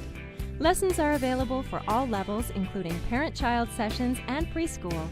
Help your child learn to love the water in a safe and caring environment with us at Dragon Swim School. Visit msumdragons.com/swim for more information. That's msumdragons.com/swim.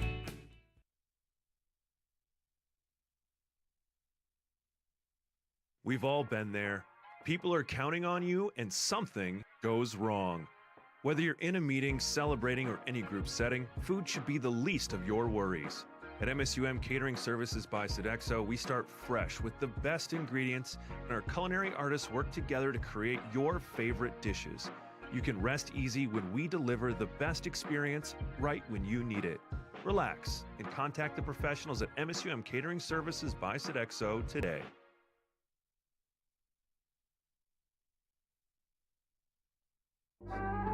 More exciting way to end. For over 100 years, we have been here to connect you, entertain you, inform you. Our world may change, but we are always here. Then, now, and tomorrow.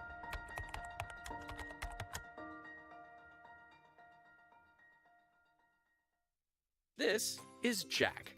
Jack has a debit card from Gate City Bank. However, it looks like a little night ninja took off with his card, as they sometimes do. But lucky for Jack, he can freeze his missing debit card with the tap of his mobile app. And even if his card is stolen or lost for good, he can go to any Gate City Bank location to get a new card issued instantly. Gate City Bank, for a better way of life. It's so much more than just a place to live. Bridges Apartments, located next to NDSU, offers all-inclusive leasing. Units are fully furnished with modern kitchens and include all utilities with internet and TV. Bridges provides a community that supports students with many conveniences like a state-of-the-art fitness center, controlled access keyless entry, gaming area, cyber cafe, and more. Call now and get up to $4,000 in lease incentives. Bridges Apartments, this is living. Before I became a real boy, life was easy. I didn't have to do anything. I just sat there doing sandwich stuff. But man, being alive is so hard. So if you don't want to get up out of bed to get a sandwich, you shouldn't have to. The sheer effort it takes just for basic life functions like breathing has earned you the right to have someone bring that sandwich to you. Your struggle is not lost on us. Have a sandwich, you hero.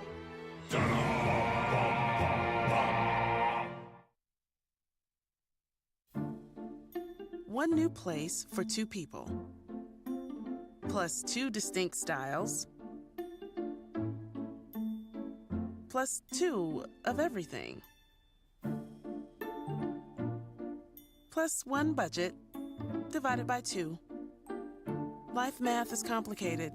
Financial experts Hi there. make it easier. Affinity Plus.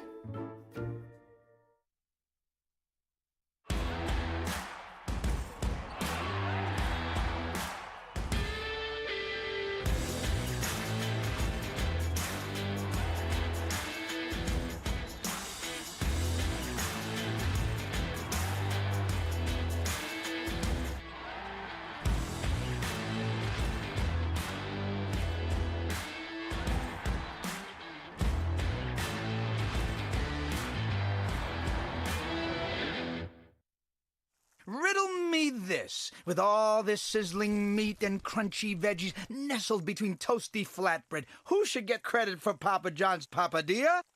The person who invented pizza or the person who invented folding? Well, whoever it is, a tip of the tongue hat to you, sir or madam. Papa John's papadillas for just $6 each. Better ingredients, better pizza, better than a sandwich. Papa John's. Welcome back to Shields Field at Alec Lindsay Stadium. 21-0. Augustana leads the Dragons out of town. First quarter, Wayne State up at Minot. Wayne State's trying to move to 3-0 at 2 o'clock by the Big Lake. By Bemidji's Big Lake. Winona State will be at Bemidji. Southwest Minnesota State is at Mary. They play next to a river. That's at 2 o'clock. This look around the league is presented by Richards. And 3 night games at 6, Upper Iowa's at Duluth. That's by the Big Lake. Minnesota State Mankato's in Aberdeen taking on Northern State. And at 6:30 in downtown St. Paul, Sioux Falls will put their 2-0 record on the line and take on Concordia St. Paul. Again, the look around the league is presented by Richards. Upcoming schedule, it is tough. We knew that this year, Don. At Winona State next week, at Duluth 2 weeks from today at noon on October the 1st, and then Don and I will reunite 3 weeks from today here at home against Minot State as the Dragons go back-to-back Beavers here at home, Minot and Bemidji. Upcoming schedules presented by Bell Bank. Steve, Don, you're the one with answers. 21-0. Steve Lockway said when I interviewed him at halftime, regroup. Starting where? Well, everywhere. I mean, offense and defensive line, number 1, number 2, right there. Offensive line, give some time, hold on to the ball, be able to move the ball offensively. The defense hasn't played that bad. It's just the fact that they're on the field all the time. They gave up the one big play. Yeah. The sustained drive, the one big play. They're losing the field position battle. They're losing every battle. Yes. Being honest. Exactly. So, yeah. We'll see. I think the Dragons get the ball to. Yes, they receive. They do. Yeah. So. Yeah, kick off the second half, make some positive strides. Heck, what if you score twice in the third quarter and don't give up any? This game is not, like he said, it is a 4-quarter game. Got to play all 4.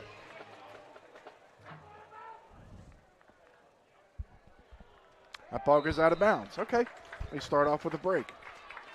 But get a break, get a little break. Yeah, they got beaten almost every facet. They were outgained 260 yards to 78. Look at the balance also, Don.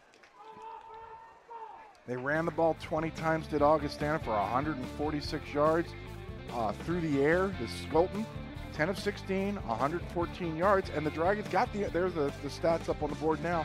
But look at the time of possession, too. You're right. The defense is on the field all the time. All the time. And they got no rushing yards. So they got beat soundly, in my opinion. Other than the turnover battle, the Dragons didn't turn the ball over, just on downs or punts. Here's Tommy Falk chucking on first down on the far side, and they get 5 yards. That's that long handoff you always talk about. Long handoff, yeah. It's one of those things. It's a real safe thing to get the ball out on the perimeter when you can't do the things you need to do at the interior line. Well, he just did it again. Now, we also have to take into consideration that Augustana is playing a little softer. They've got a little bit of room out there on the edges. Those wide receivers are having a pretty good cushion given to them. So abuse it. The Dragons are going to take advantage of whatever they can, and we've seen that just on these first 2 plays. That was Bierencott. A pump.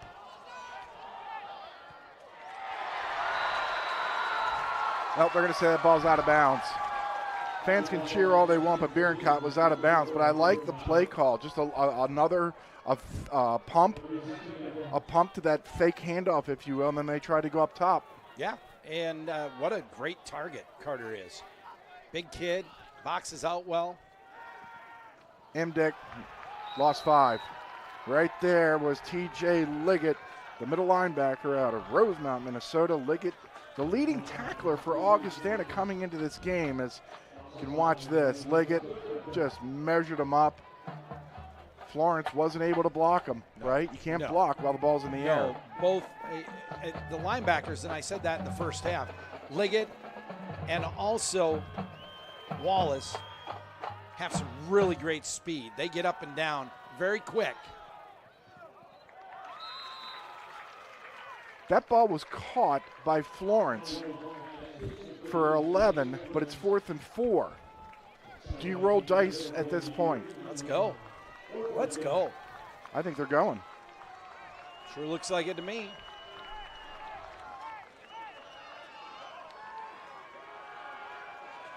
You know you're not going to get him to jump off sides, so. 4th and 4, low snap for Falk. Throwing. Incomplete, and Florence just got clocked after he didn't catch it. That was a pretty high hit, too. But no yellow laundry anywhere. We'll see it on the replay. That's legal. That's yeah, football. Yeah, That's he football. Hit him in the chest with his arm. And in all fairness to the defender, yeah, he Florence didn't see going up for the ball, right? Yeah, he didn't see the ball, whether it was caught or not. So we don't need our rules expert, Mike Larson. I mean, we had Gene's territory, but he's working for CBS tomorrow. Yes. So we've got. He's travel day today. Yeah. It's a travel day. He's flying to New York. So we've got Mike Larson, our rules expert. This is Augustana ball, 1st and 10. They lead 21-0 with 13:19 remaining here in the third quarter. Play action. Skolton. Finally, the pocket breaks down, and the Dragons are going to get their 3rd sack this season. Is that coverage sack you're talking about? Was that Carr? Yeah, and earlier in the first, or late in the first half, you saw the same thing. The offensive line just can't hold up for 7-8 seconds. Defensive backs and linebackers did a great job of covering everybody that was out in a route. This is 2nd and 14. Epperson. Tripped up and finally taken down.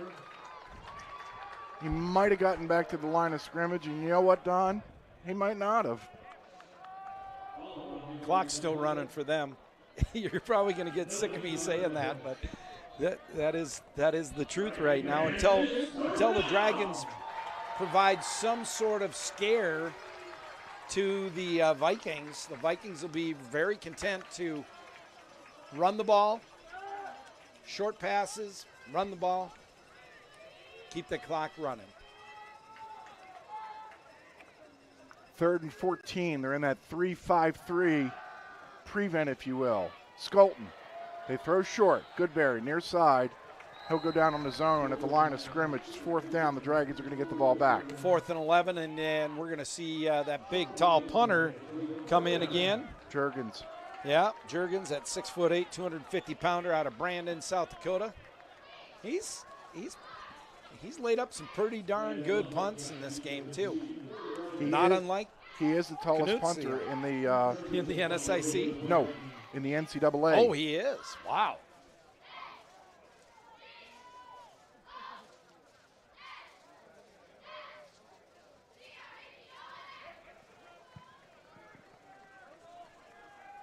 Little poocher to the 16. Lundquist makes the fair catch.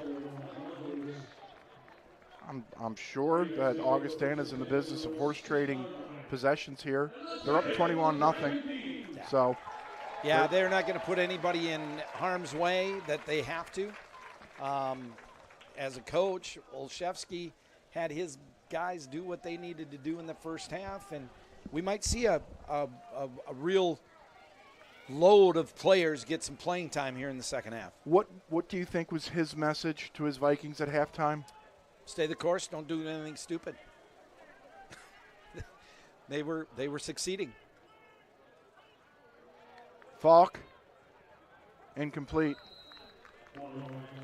He had Jack Atkinson. In coverage was Zeppelin, Jake Zeppelin, number 31 for the Vikings. So yeah, I don't know what else, Steve, that as a coach that has a 3-touchdown lead and the defense hasn't given up anything much more than stay the course and don't do anything stupid. Dick gets stopped. That's Hoops again, the middle linebacker out of Storm Lake, Iowa. That's where the music died, right? That is true. That's where the plane went down, headed to Moorhead. You got it. You got it. Buddy Holly, the big bopper. Yes. It is 3rd and 9. Empty backfield for Falk. The Dragons are 1 for 9 on 3rd down. Falk throws. Incomplete. He was looking for Skarda. This will be another 3 and out, and Knutsland will come in. They tried to have a mismatch back there with the cornerback at about 5'10", and sending Skarda on a fly pattern. And Brett Skarda goes 6'5", 200 pounds out of Watford City. And he just went on a fly pattern right down the middle of the field. And Tommy Falk was not able to connect that one. Not Knutsland's best. And Augustana is going to have terrific field position. The Bridges offers more than just a place to live. It offers a unique lifestyle. It's located near NDSU. The Bridges caters to the needs of both college students and young professionals with an abundance of amenities, all-inclusive pricing, and individual leases. Live in a community that supports your academic, professional, and personal goals. Speaking of NDSU, Don, they play tonight and are favored against Division I Arizona. Favored by 1.5? 3 now. Oh, goodness. Money's coming in on NDSU. Skolton throws far side. That's complete to Riley Zudi. Zudi!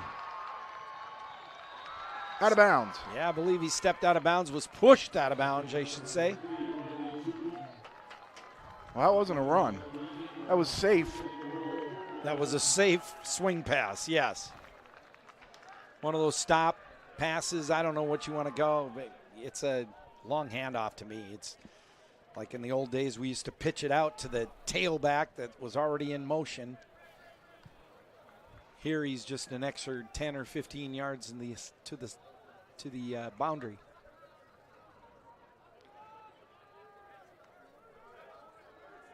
So that play went for 37. It's 1st and goal from the 8. Addo stopped, cut down at the 5-yard line. Great tackle by the Dragons. Kallenbach comes up from his free safety position, lowers the boom on Addo.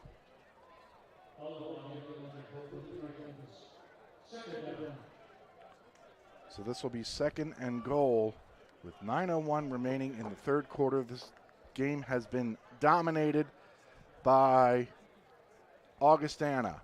Addo behind Skolton with still 9 on the play clock.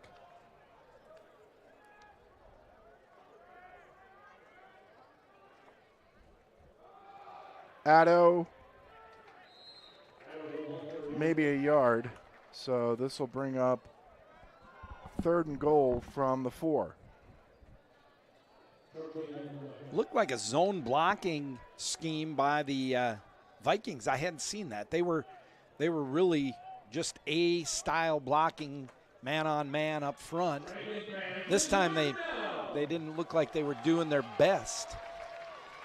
Number 76 and 74, Carter Kiki and check that. Jeremy Jenkins and C.J. James. Skolton into the end zone, incomplete. He overshot Jack Fisher, who had a couple touchdowns against Bemidji 2 weeks ago, had a touchdown against last year against Bemidji and Concordia St. Paul. And now it'll be 4th down, and this will be Pfeiffer on to try a field goal. They had been using Ben Limberg, but it's been Pfeiffer. He's made all 3 of his extra points, and this, for all intents and purposes, is an extra point that is through. So we'll step away with 7:54 remaining. Here in the 3rd quarter, it's Augustana 24, the Dragons nothing. It's so much more than just a place to live. Bridges Apartments, located next to NDSU, offers all-inclusive leasing. Units are fully furnished with modern kitchens and include all utilities with internet and TV. Bridges provides a community that supports students with many conveniences like a state-of-the-art fitness center, controlled access keyless entry, gaming area, cyber cafe, and more. Call now and get up to $4,000 in lease incentives. Bridges Apartments, this is living. Fresh ingredients, hand-sliced cheese, and chef-inspired soups and sandwich recipes that will surprise and delight. Go to herbertandgerberts.com to order online for pickup and delivery. And remember to live life flavorfully.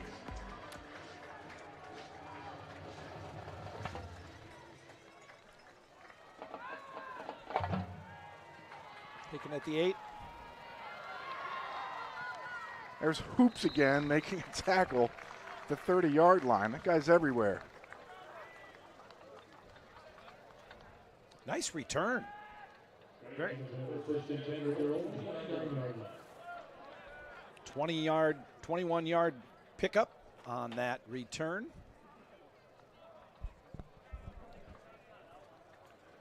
All right, if you're the Dragon offense, tell me what you want to see. Well, not a 3 and out. String some plays together. String some first downs together. Have some positive influence to this game. Dick near side. Skates out of bounds. He got escorted by Peyton Buckley. And I'll never say that the kids aren't playing hard, because they are. They're just getting outmanned and outplayed right now.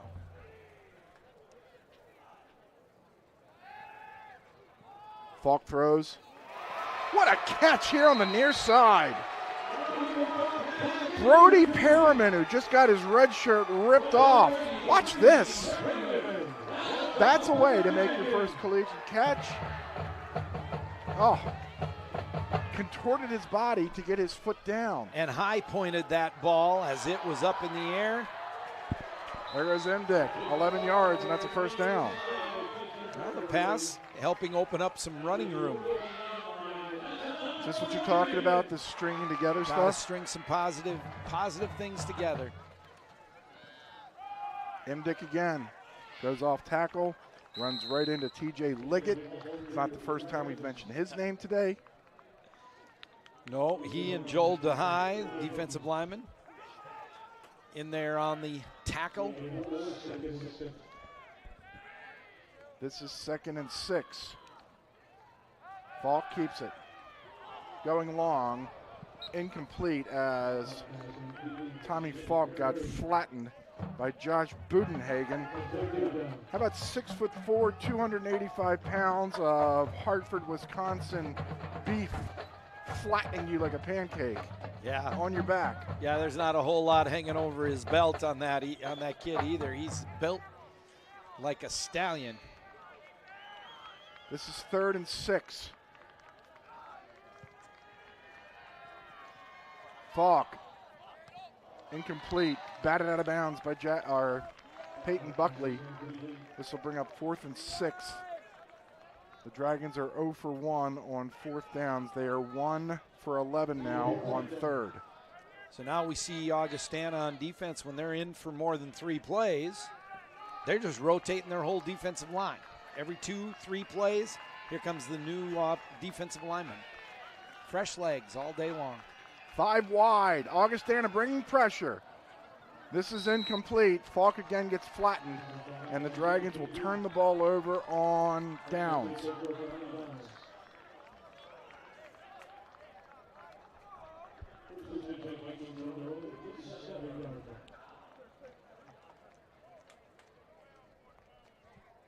Well, they strung some plays together. If you want to look at the positives. Yes.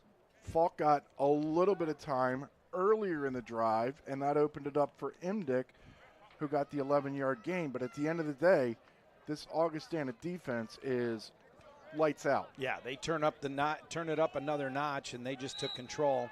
Said, okay, that's enough. You're inside the 40? Yeah, forget it. Turned it off. Skolton. That's complete. And that's the touchdown, man. Jones, 12 yards. That wasn't a run either. I think, Don, I just think they're playing football. Honest, I'm not picking on you. No, I think they are. They're in control of this game. Yes. I think they know they're in really good shape to win this game. I just think they're just playing football now. I think running is their MO, but they also got to keep everybody honest. Yeah, exactly. High percentage pass play, that last one. They're going to go again. All right, pitch and catch. Yep. But my guess is Skolton was told nothing. Don't have to go for the home run. Nothing crazy, right? Nope. Let's work. And honestly, with a 24-0 lead, you look at it and you'd say, well, can they work on things? Well, yeah, they can. And that's how they didn't run these plays earlier. They're running them now. You have to use them sometime during this year.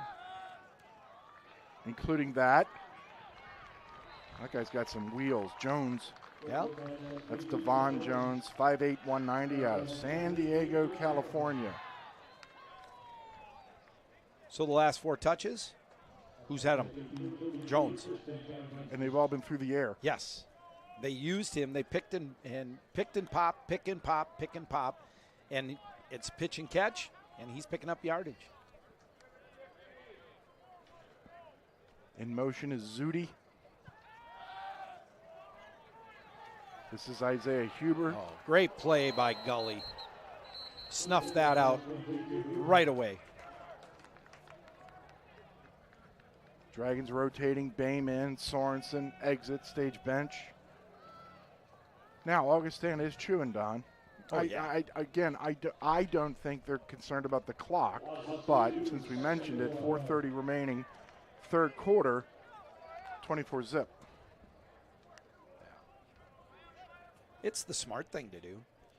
Absolutely.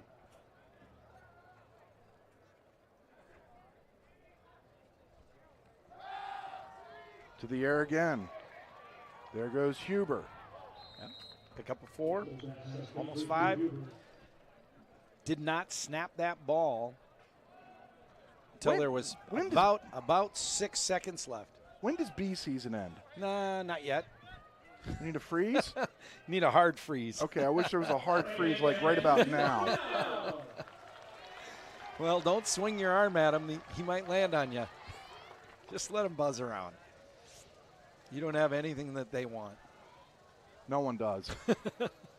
Or anything anyone wants. 3rd and 7. I know you think you're sweet, but not that sweet. No. Okay, partner.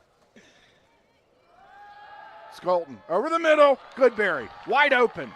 Goodberry plows all the way down inside the 5-yard line. That guy has gotten and found seams today.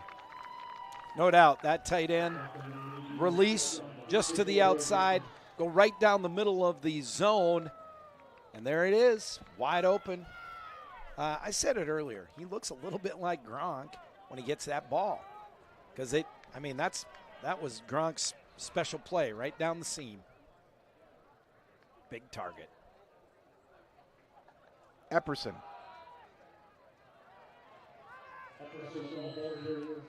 Got 1 or 2. Kept his legs churning. 2 hands on the ball. Ball security. I'll make my assessment right now, though, about the Sioux Falls Augustana. You like them both. Oh, I like them both, but I think Augustana's defense is way better.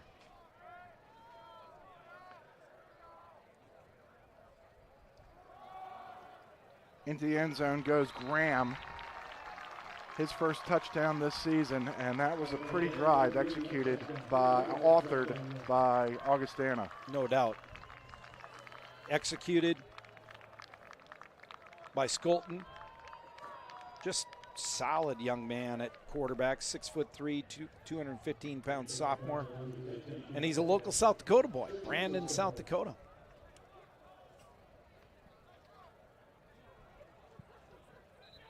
Pfeiffer squeeze that one in. 2:31 remaining, third quarter. It is all Augustana here in Moorhead.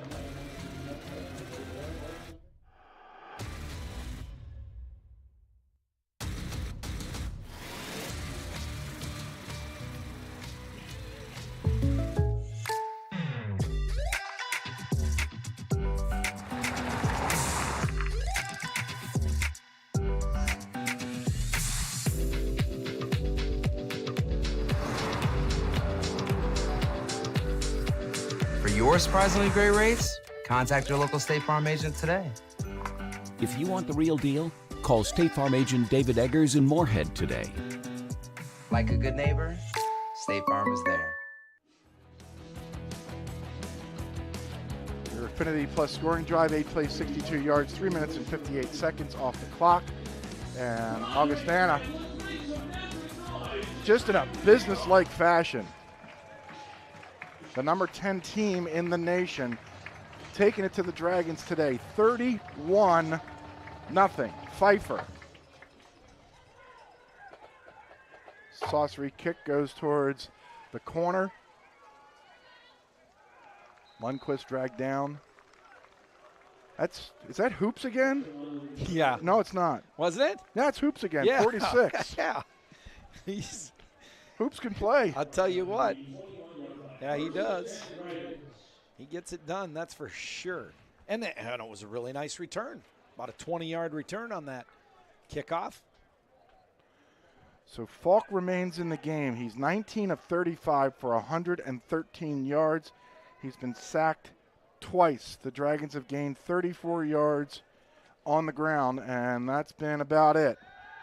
Falk in trouble, and he's going to get thrown down violently by Grayson Diepenbach, the Parker, Texas native. That was a hog tie and a throwdown. All he had to do was tie his feet. Right? Yeah. And then he'd win a ribbon. Yeah. That's it.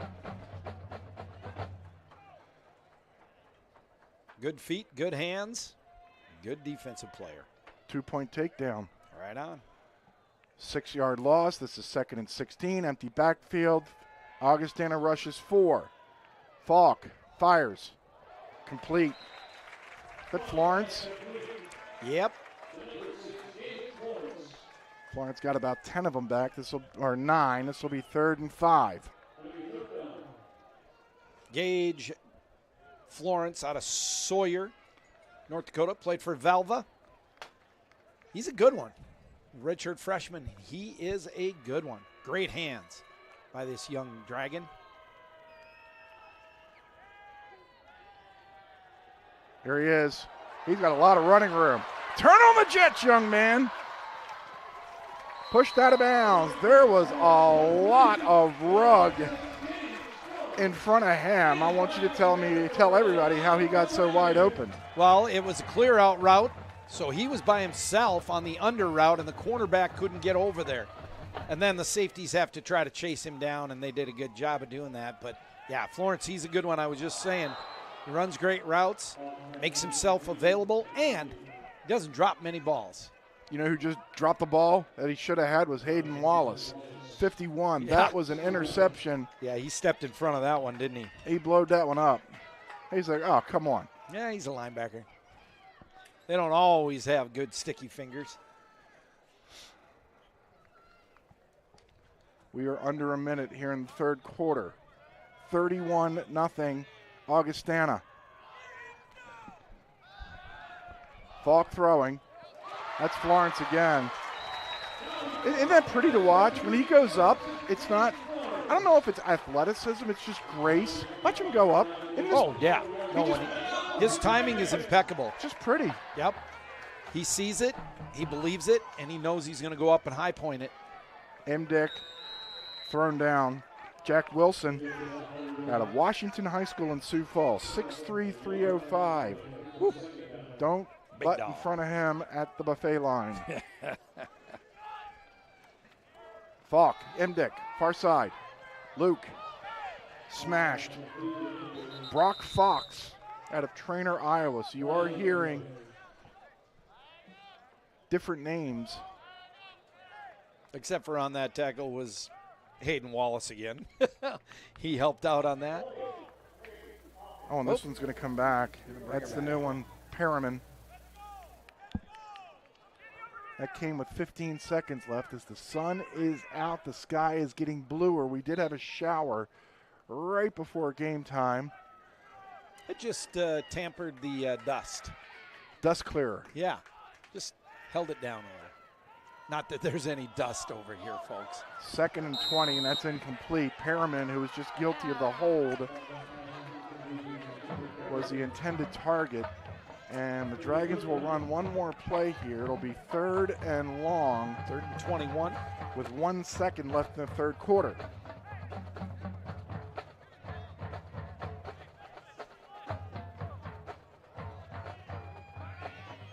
Got to pick up half of it. Augustana brings 5, and that was enough. Are they going to call this a fumble? Falk tried to get rid of it. I thought his arm was moving forward. I don't even know how to rule that. I'd rule it incomplete. Yeah, his hand came forward. I don't know where the ball was, though. I think that's the right call. Okay, I'll buy that too. Intentional grounding. If it was Tom Yeah. Brady, they would have called assault on the defense. But that's just me. Right? And it does bring us to the end of the 3rd quarter. I think they sometimes do that too when Aaron Rodgers gets hit too. 31-0 Augustana. We've all been there.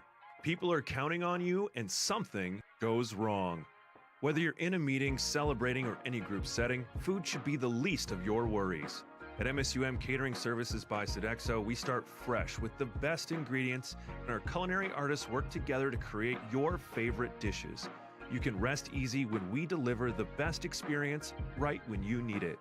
Relax and contact the professionals at MSUM Catering Services by Sodexo today.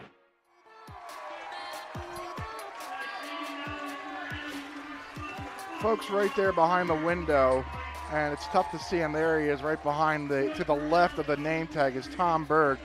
He is our current Assistant Athletic Director for Media Relations, and this will be his final game as he's going to move on to greener pastures for him and his family. So thank you, Tom, for your 10-plus years at MSU Moorhead, just one of the best.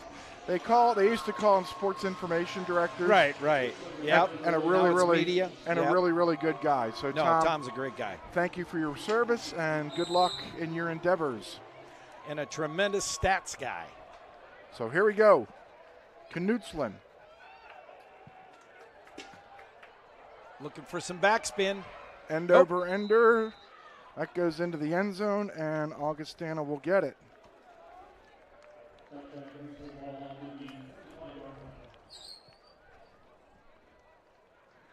Richards Transportation has been a proud supporter and transporter of the Dragons ever since Don played back in the mid-'80s. Jay and Mark Richards have been committed to providing clean, courteous, safe transportation. Call 218-233-3404 and book your next trip with Richards Transportation.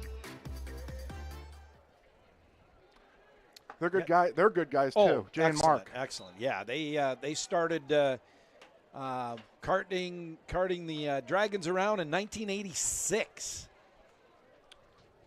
Ross Forchi was the coach back then. He is here today.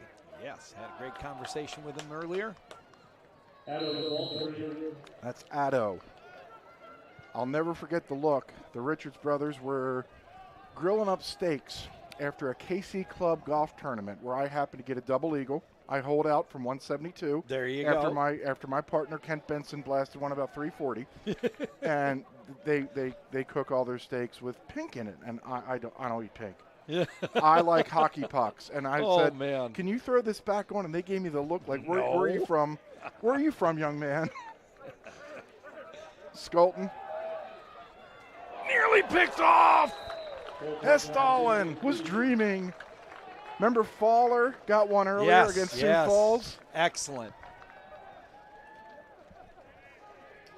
Yeah, that was a blown up play for the Vikings and not blocked well. I think it was a screen pass or a wannabe screen, and it never developed. Dragons sniffed it out.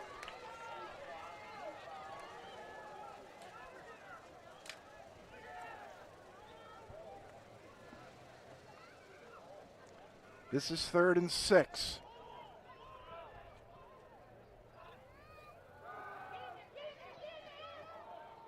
Skolton in heavy traffic, and that's going to be a first down.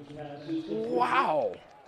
First Hestolen almost had a gift, pick 6, and then there were like a lot of gray.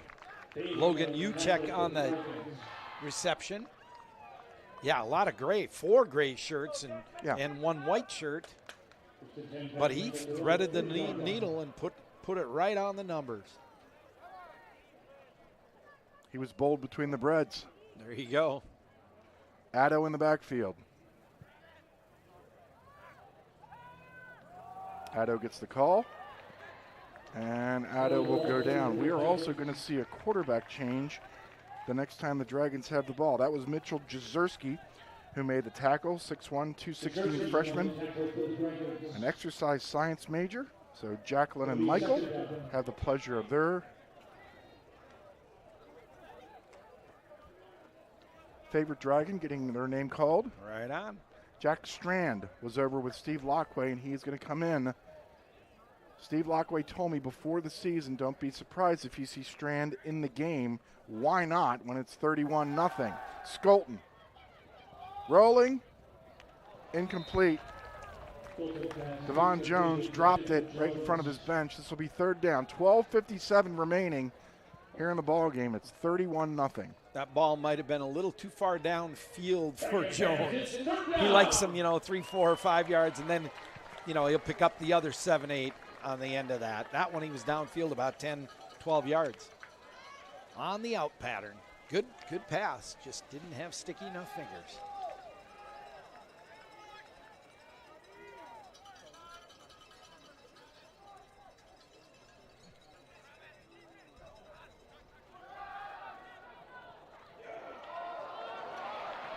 Addo, first down. Betcher pushed him, didn't wrap. No, did not wrap up, and Addo was able to keep his feet in bounds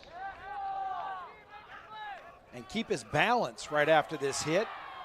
Stay in bounds and then pick up the first down and a few more. Good pitch and catch for the Vikings and a big first down for them.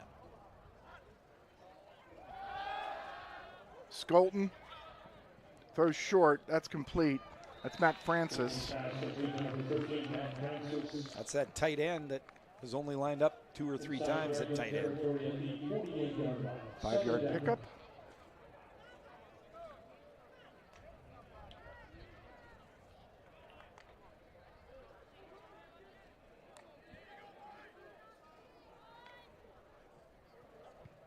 Francis in motion. Addo, the deep back behind Skolton from the Dragon 48-yard line. This is 2nd and 5.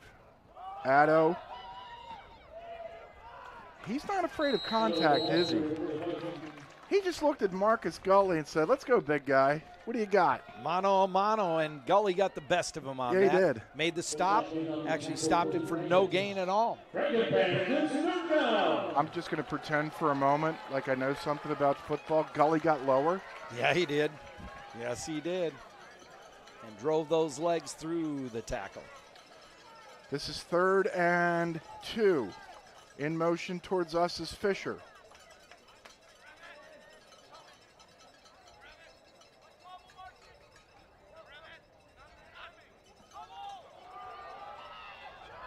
That's a first down. Graham, who had a touchdown earlier, gets the first down.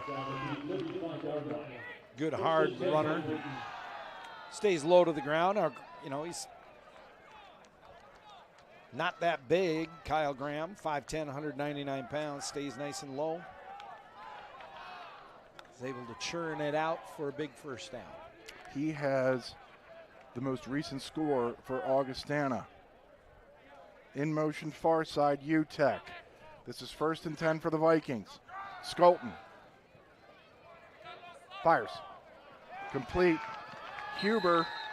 It's another first down. I'll tell you, when Skolton goes back, he looks comfortable. Well, number one, 'cause he's got all day. But he's got a good arm. Right, he's got this offensive line in front of him, like you said, the road graders. All these guys are young guys, too, Steve. Huber, come on. Their offensive line's experience. Gosh. But they're, yes. They have their seniors. They have their returners, 8 on both sides of the ball, but they also have some youth and depth. Graham in the backfield on 1st and 10.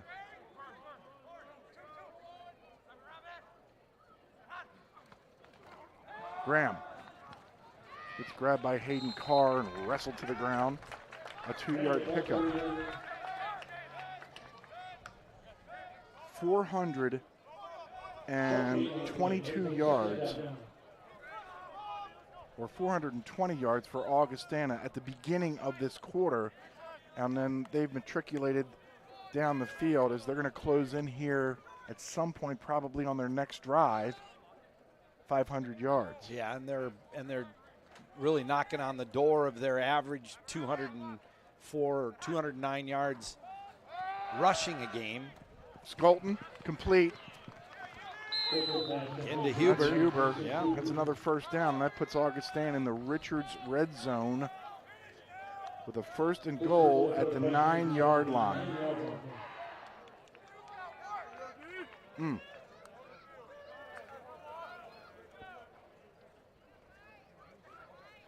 Liam Porter, 6'4", 243-pound redshirt freshman tight end, checks in for the Vikings here on the near side. Skolton towards the end zone. Incomplete, and there are a lot of folks dressed in red on the near side that wanted a push-off on UTEC.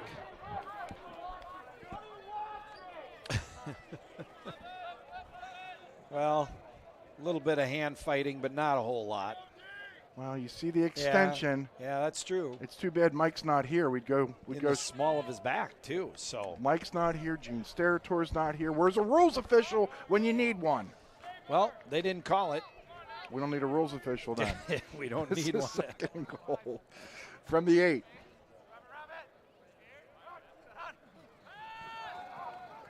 Skolton under pressure. Throws into the end zone. It's intercepted.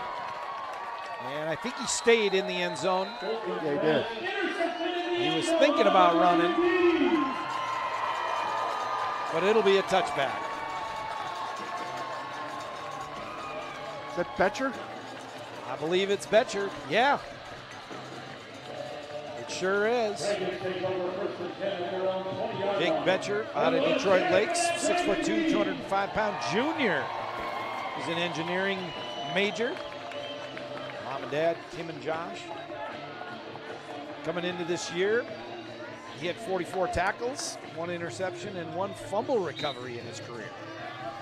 All right, new quarterback in for the Dragons. It's Jack Strand, 6'5", 220, a freshman out of Bloomer, Wisconsin. He throws this low, and that's incomplete as he was looking for Bierencott.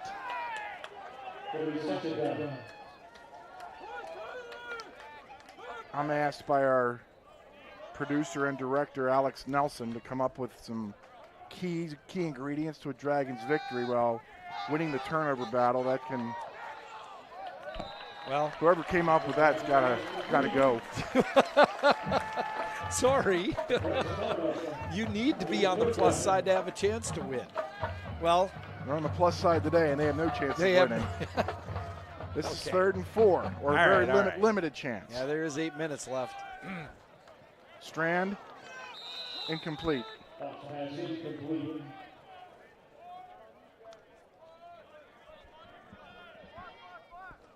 So this will bring up 4th down, and the Dragons are going to punt it away.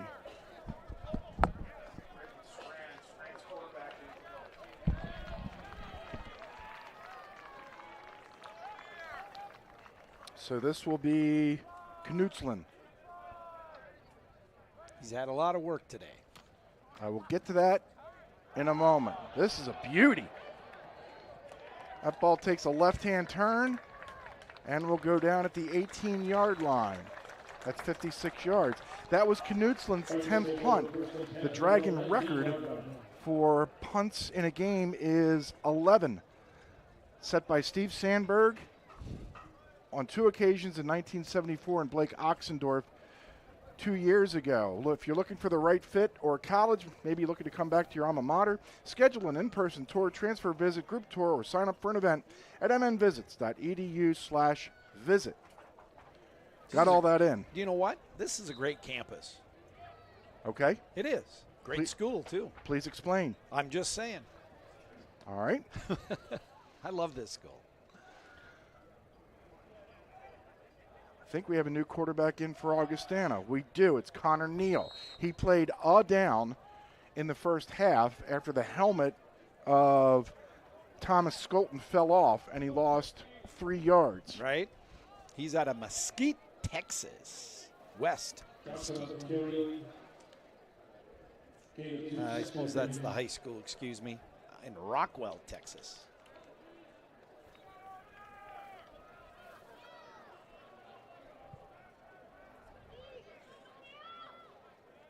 .740 remaining. Neal, give,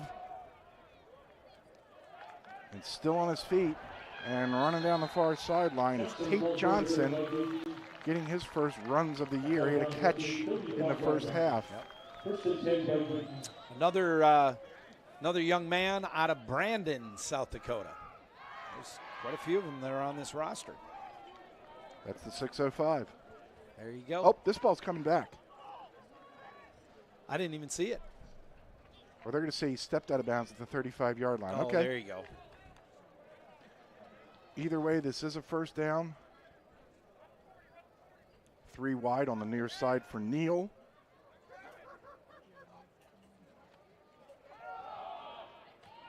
He'll give it to Johnson.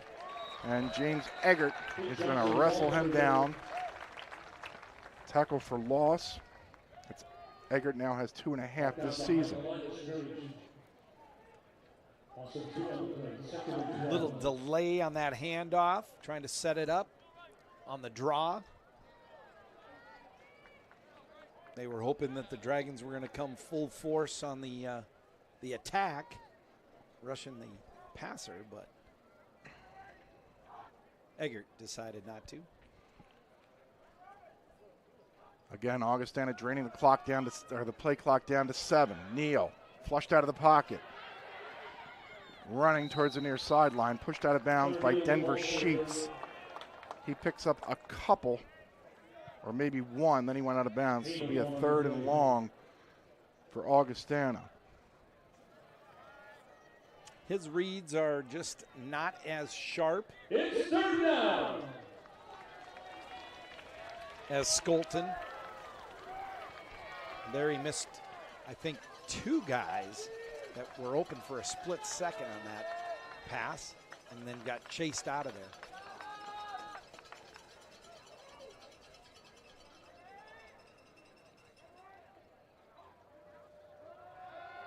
Here's Neal. Incomplete. He threw a bullet that time to Ethan Rollinger, who couldn't come up with it. Slow getting up is Bryce Baumgars, senior out of Alton, Iowa. This is 4th down, and Augustana is going to kick this thing away. And Dragons force a punt.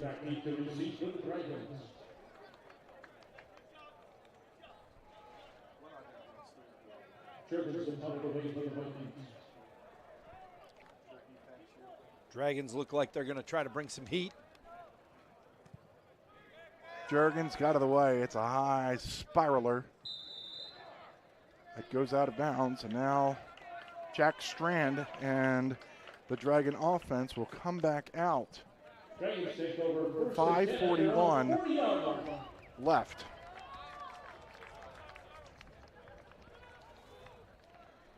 We're getting dangerously close to Steve doing what Steve does, and that's nosing back in the record books. Oh.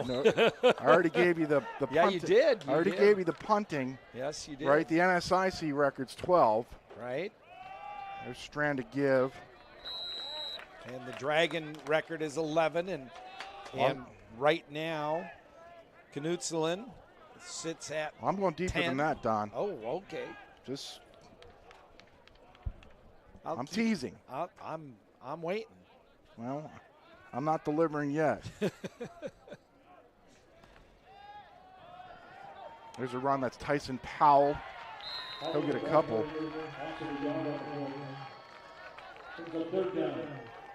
I'm sure there's one other number that's glaring on the scoreboard right at you. A shutout?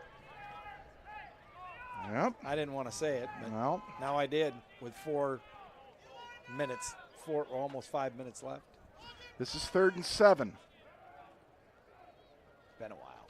Strand back with time, throwing long. That's incomplete, and I think that was Brian Bell or Haugen back deep, and it's 4th down. Looks like the Dragons are just going to go for it. What a beautiful ball. Oh, yeah. The flight of that ball coming off the hand of Strand looked beautiful. Now, had it been over on the back shoulder of that wide receiver, might have had an opportunity to, slow down, turn to the outside, and back shoulder that thing and relieve himself of that defensive back. Got it off. That was Knutsland's school record-tying 11th punt. Oxendorf from 3 years ago, and Mark Sandberg. Yep. From 48 years ago, yeah. 74. So next up, NSIC record, which is 12. Wow. Set by 6 guys, including Jose Luis Moreno of Minot State a couple years ago. Was that against the Dragons?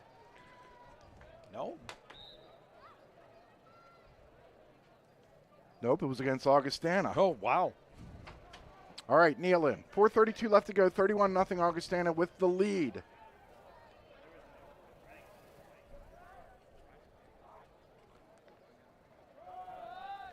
This is a run. Tate Johnson. You know what? I'll save that for the stat of the game if it happens. How's that? 10-4. I'm good with that.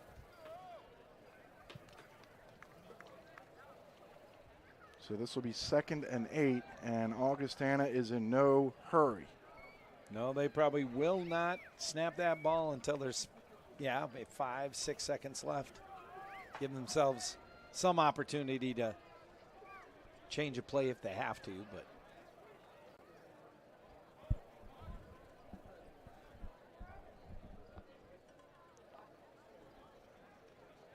No option. Neal. Flag down. I think this one's coming back as they let Neal run. And let's hear from Travis Martin.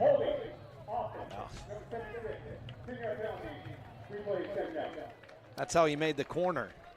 Big old 76 had his left paw pulling down the shoulder of the defensive tackle. Jeremy Jenkins used to play football for a guy named Bubba. Right up the road, about 75, 76 miles at UND. So I think they're in northern Arizona today. They UND's are. in northern Arizona. 3 o'clock. NDSU is at Arizona. In Tucson. Yes. Okay. So Jeremiah Jenkins, 6'7", 309 pounds, senior out of Elgin, Illinois. Broken tackle. Here comes Johnson. Shy of the first down. Great tackle and chased down by Hughes, Joey Hughes, sophomore from Sioux Falls, Roosevelt. Panthers, 3rd down.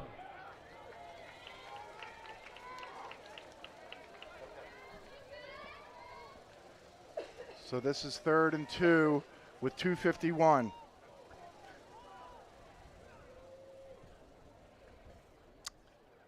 You're looking live at Hollenbeck Hall in St. Cloud, where the Dragons are taking on St. Cloud State. Here's another option. This is Neal. He's not going to get the first down as he was tripped up by Jezierski. The Dragons lost 3 last night in Duluth, and this video is courtesy of the NSIC network. Brings up 4th down. Jezierski did a nice job of scraping his way in to make that tackle and keep the Vikings from picking up a first down. So this is Juergens into punted away.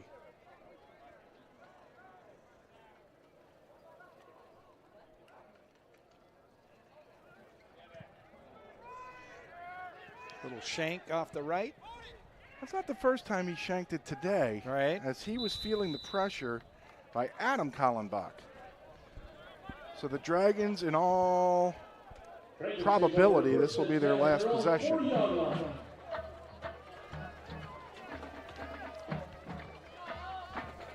Not much to say except for you'd like to finish on a high note in some way, shape, or form, and if that could be first downs, or maybe get a score. Here's Steve Lockway on the Dragons Coaches Cam, presented by BSN. So here's Strand's third possession, empty backfield. Fires over the middle, and it's complete. Landon Lundquist went up and pulled it down after a pickup of 15. Climbs the ladder. That ball, the trajectory coming off of that arm of Strand, who stands 6'5", is just a little different than Tommy Falk.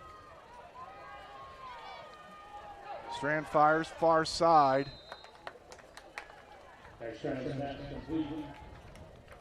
Still 132 left. I don't know if Steve Lockway cares about the numbers that I could share. I just think there is pride on both sides of the ball. The Dragons do want to get on the scoreboard as they're going to get another first down. And just like Augustana would love to have the goose egg. Yep. Well, the Vikings will have to play a little more aggressive if they want to keep the Dragons out of the end zone. It's very evident to me right now that the prevent isn't preventing a whole lot. Strand throws, that's complete. That's Perriman, he dives into the end zone, touchdown! Brody Perriman, what a debut! Great catch, great run. And I thought he was going to maybe step out of bounds after he picked up the first down, but the boundary, the sideline stayed open for him. And we watched that last guy miss him, and all of a sudden, it's only 10 yards to get there. You don't think he cares? Oh, he cares. They all care. Every play, they care. There's no doubt in my mind on that. Great job.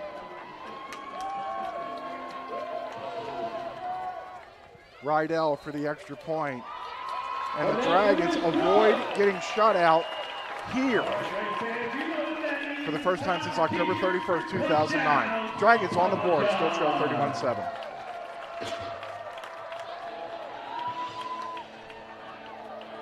It's so much more than just a place to live. Bridges Apartments, located next to NDSU, offers all-inclusive leasing. Units are fully furnished with modern kitchens and include all utilities with internet and TV.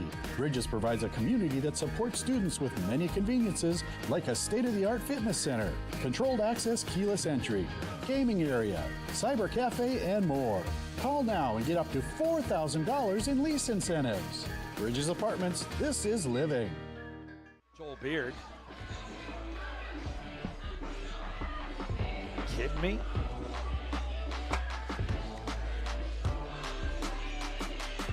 So I asked the coaching staff, you take the red shirt off anybody? Yeah, we got this 80. Brody Perriman. All right, okay. You might see him a little, and then all of a sudden, he shows up, puts himself on the mark. With a little help from Strand. Huber out of the end zone. Too deep. Nice flying in there tackle.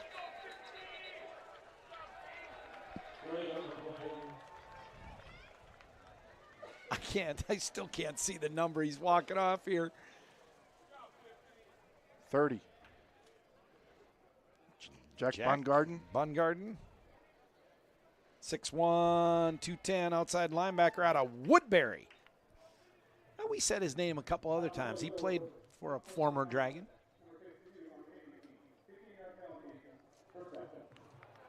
Connor Twidwell with an unsportsmanlike. Ouch. The last time the Dragons were shut out by anybody was one of Tom Berg's first games. September 22nd, 2012. They got beat 24-0 at Minnesota State Mankato. The last time the Dragons were shut out here was Halloween 2009, 47-zip to St. Cloud State.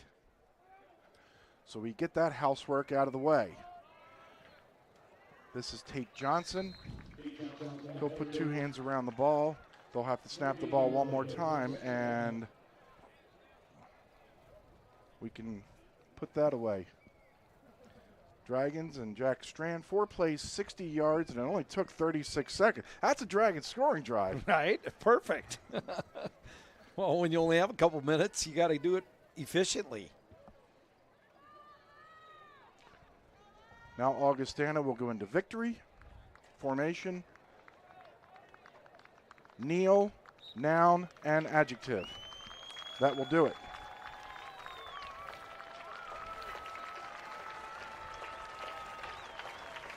So, Don, the Dragons did address, they got on the board, and of course that was fun for the home crowd, but just some quick thoughts about the way this unfolded.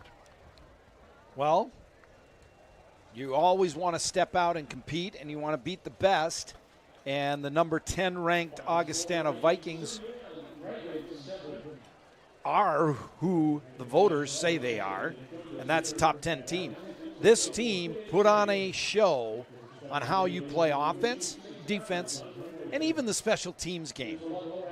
Augustana's one heck of a good team. The Dragons fought to the end, put 7 points on the board, even though it was, at the end of the fourth quarter.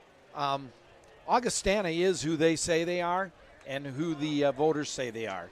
Top 10 in the country, no doubt in my mind, one of the top teams in the whole conference. 31-7 Augustana wins. Let's do some housework here. First, our play of the game presented by Herbert and Gerberts. This looks familiar. Skolton back, hit Goodberry, and then he got tattooed, but Jack Jones, or Devon Jones, was right there. He scored, and that made it 6-0, and Augustana was just off and running on their way to this victory. That's our play of the game presented by Herbert and Gerberts. Bold between the bread. For our newsmaker of the game,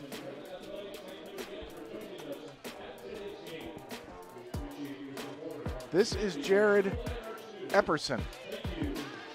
Remember, Epperson had the 80-yard run earlier today. Epperson finished, and there he goes. Epperson finished with 12 carries, 115 yards, and this 80-yard touchdown. Jared Epperson is your newsmaker of the game. The Forum Sports Department is committed to reporting all the latest sports news and information. Check them out online at inforum.com. All right, we didn't need the shutout for the stat of the game, so we concocted a different stat of the game. This is the 5th time in the long history of Dragon football that they won their first game of the season, or that they lost their first game of the season, then won, then lost again to fall to 1-2. It happened 2007 under Damon Tomeo. It also happened in 1979, 1965, and 1939 under a guy named Alex Nemzik. Your stat of the game is presented by Buffalo Wild Wings. We take a look at the upcoming schedule. You thought it was tough today? Take a look at this. Next Saturday, the Dragons will be down in beautiful Winona to take on the Warriors. That's a 1 o'clock game. You can watch that on the NSIC network. You can also watch on October 1st as the Dragons visit Minnesota Duluth at 12 o'clock on the NSIC network. And then Don and I are right back here 3 weeks from today at 12 o'clock on the Dragons digital network and the NSIC network against Minot State. Upcoming schedule presented by Bell Bank. All right, we finish this up. Steve, Don, closing thoughts. I said it earlier. Augustana's a really good team. There's no doubt in my mind they're a top 10 team, and that's how they're ranked. Coaches are voting them as such. They are that. Solid. It's hard to ask these questions to head coaches because you really don't know if you always get the answer, although Steve Lockway is a pretty honorable and honest guy. I'll ask you. For sure. Is this one where you can just flush? Oh, you need to. Okay. You need to. They made some strides. The Dragons were able to pick some times where they strung a few plays together.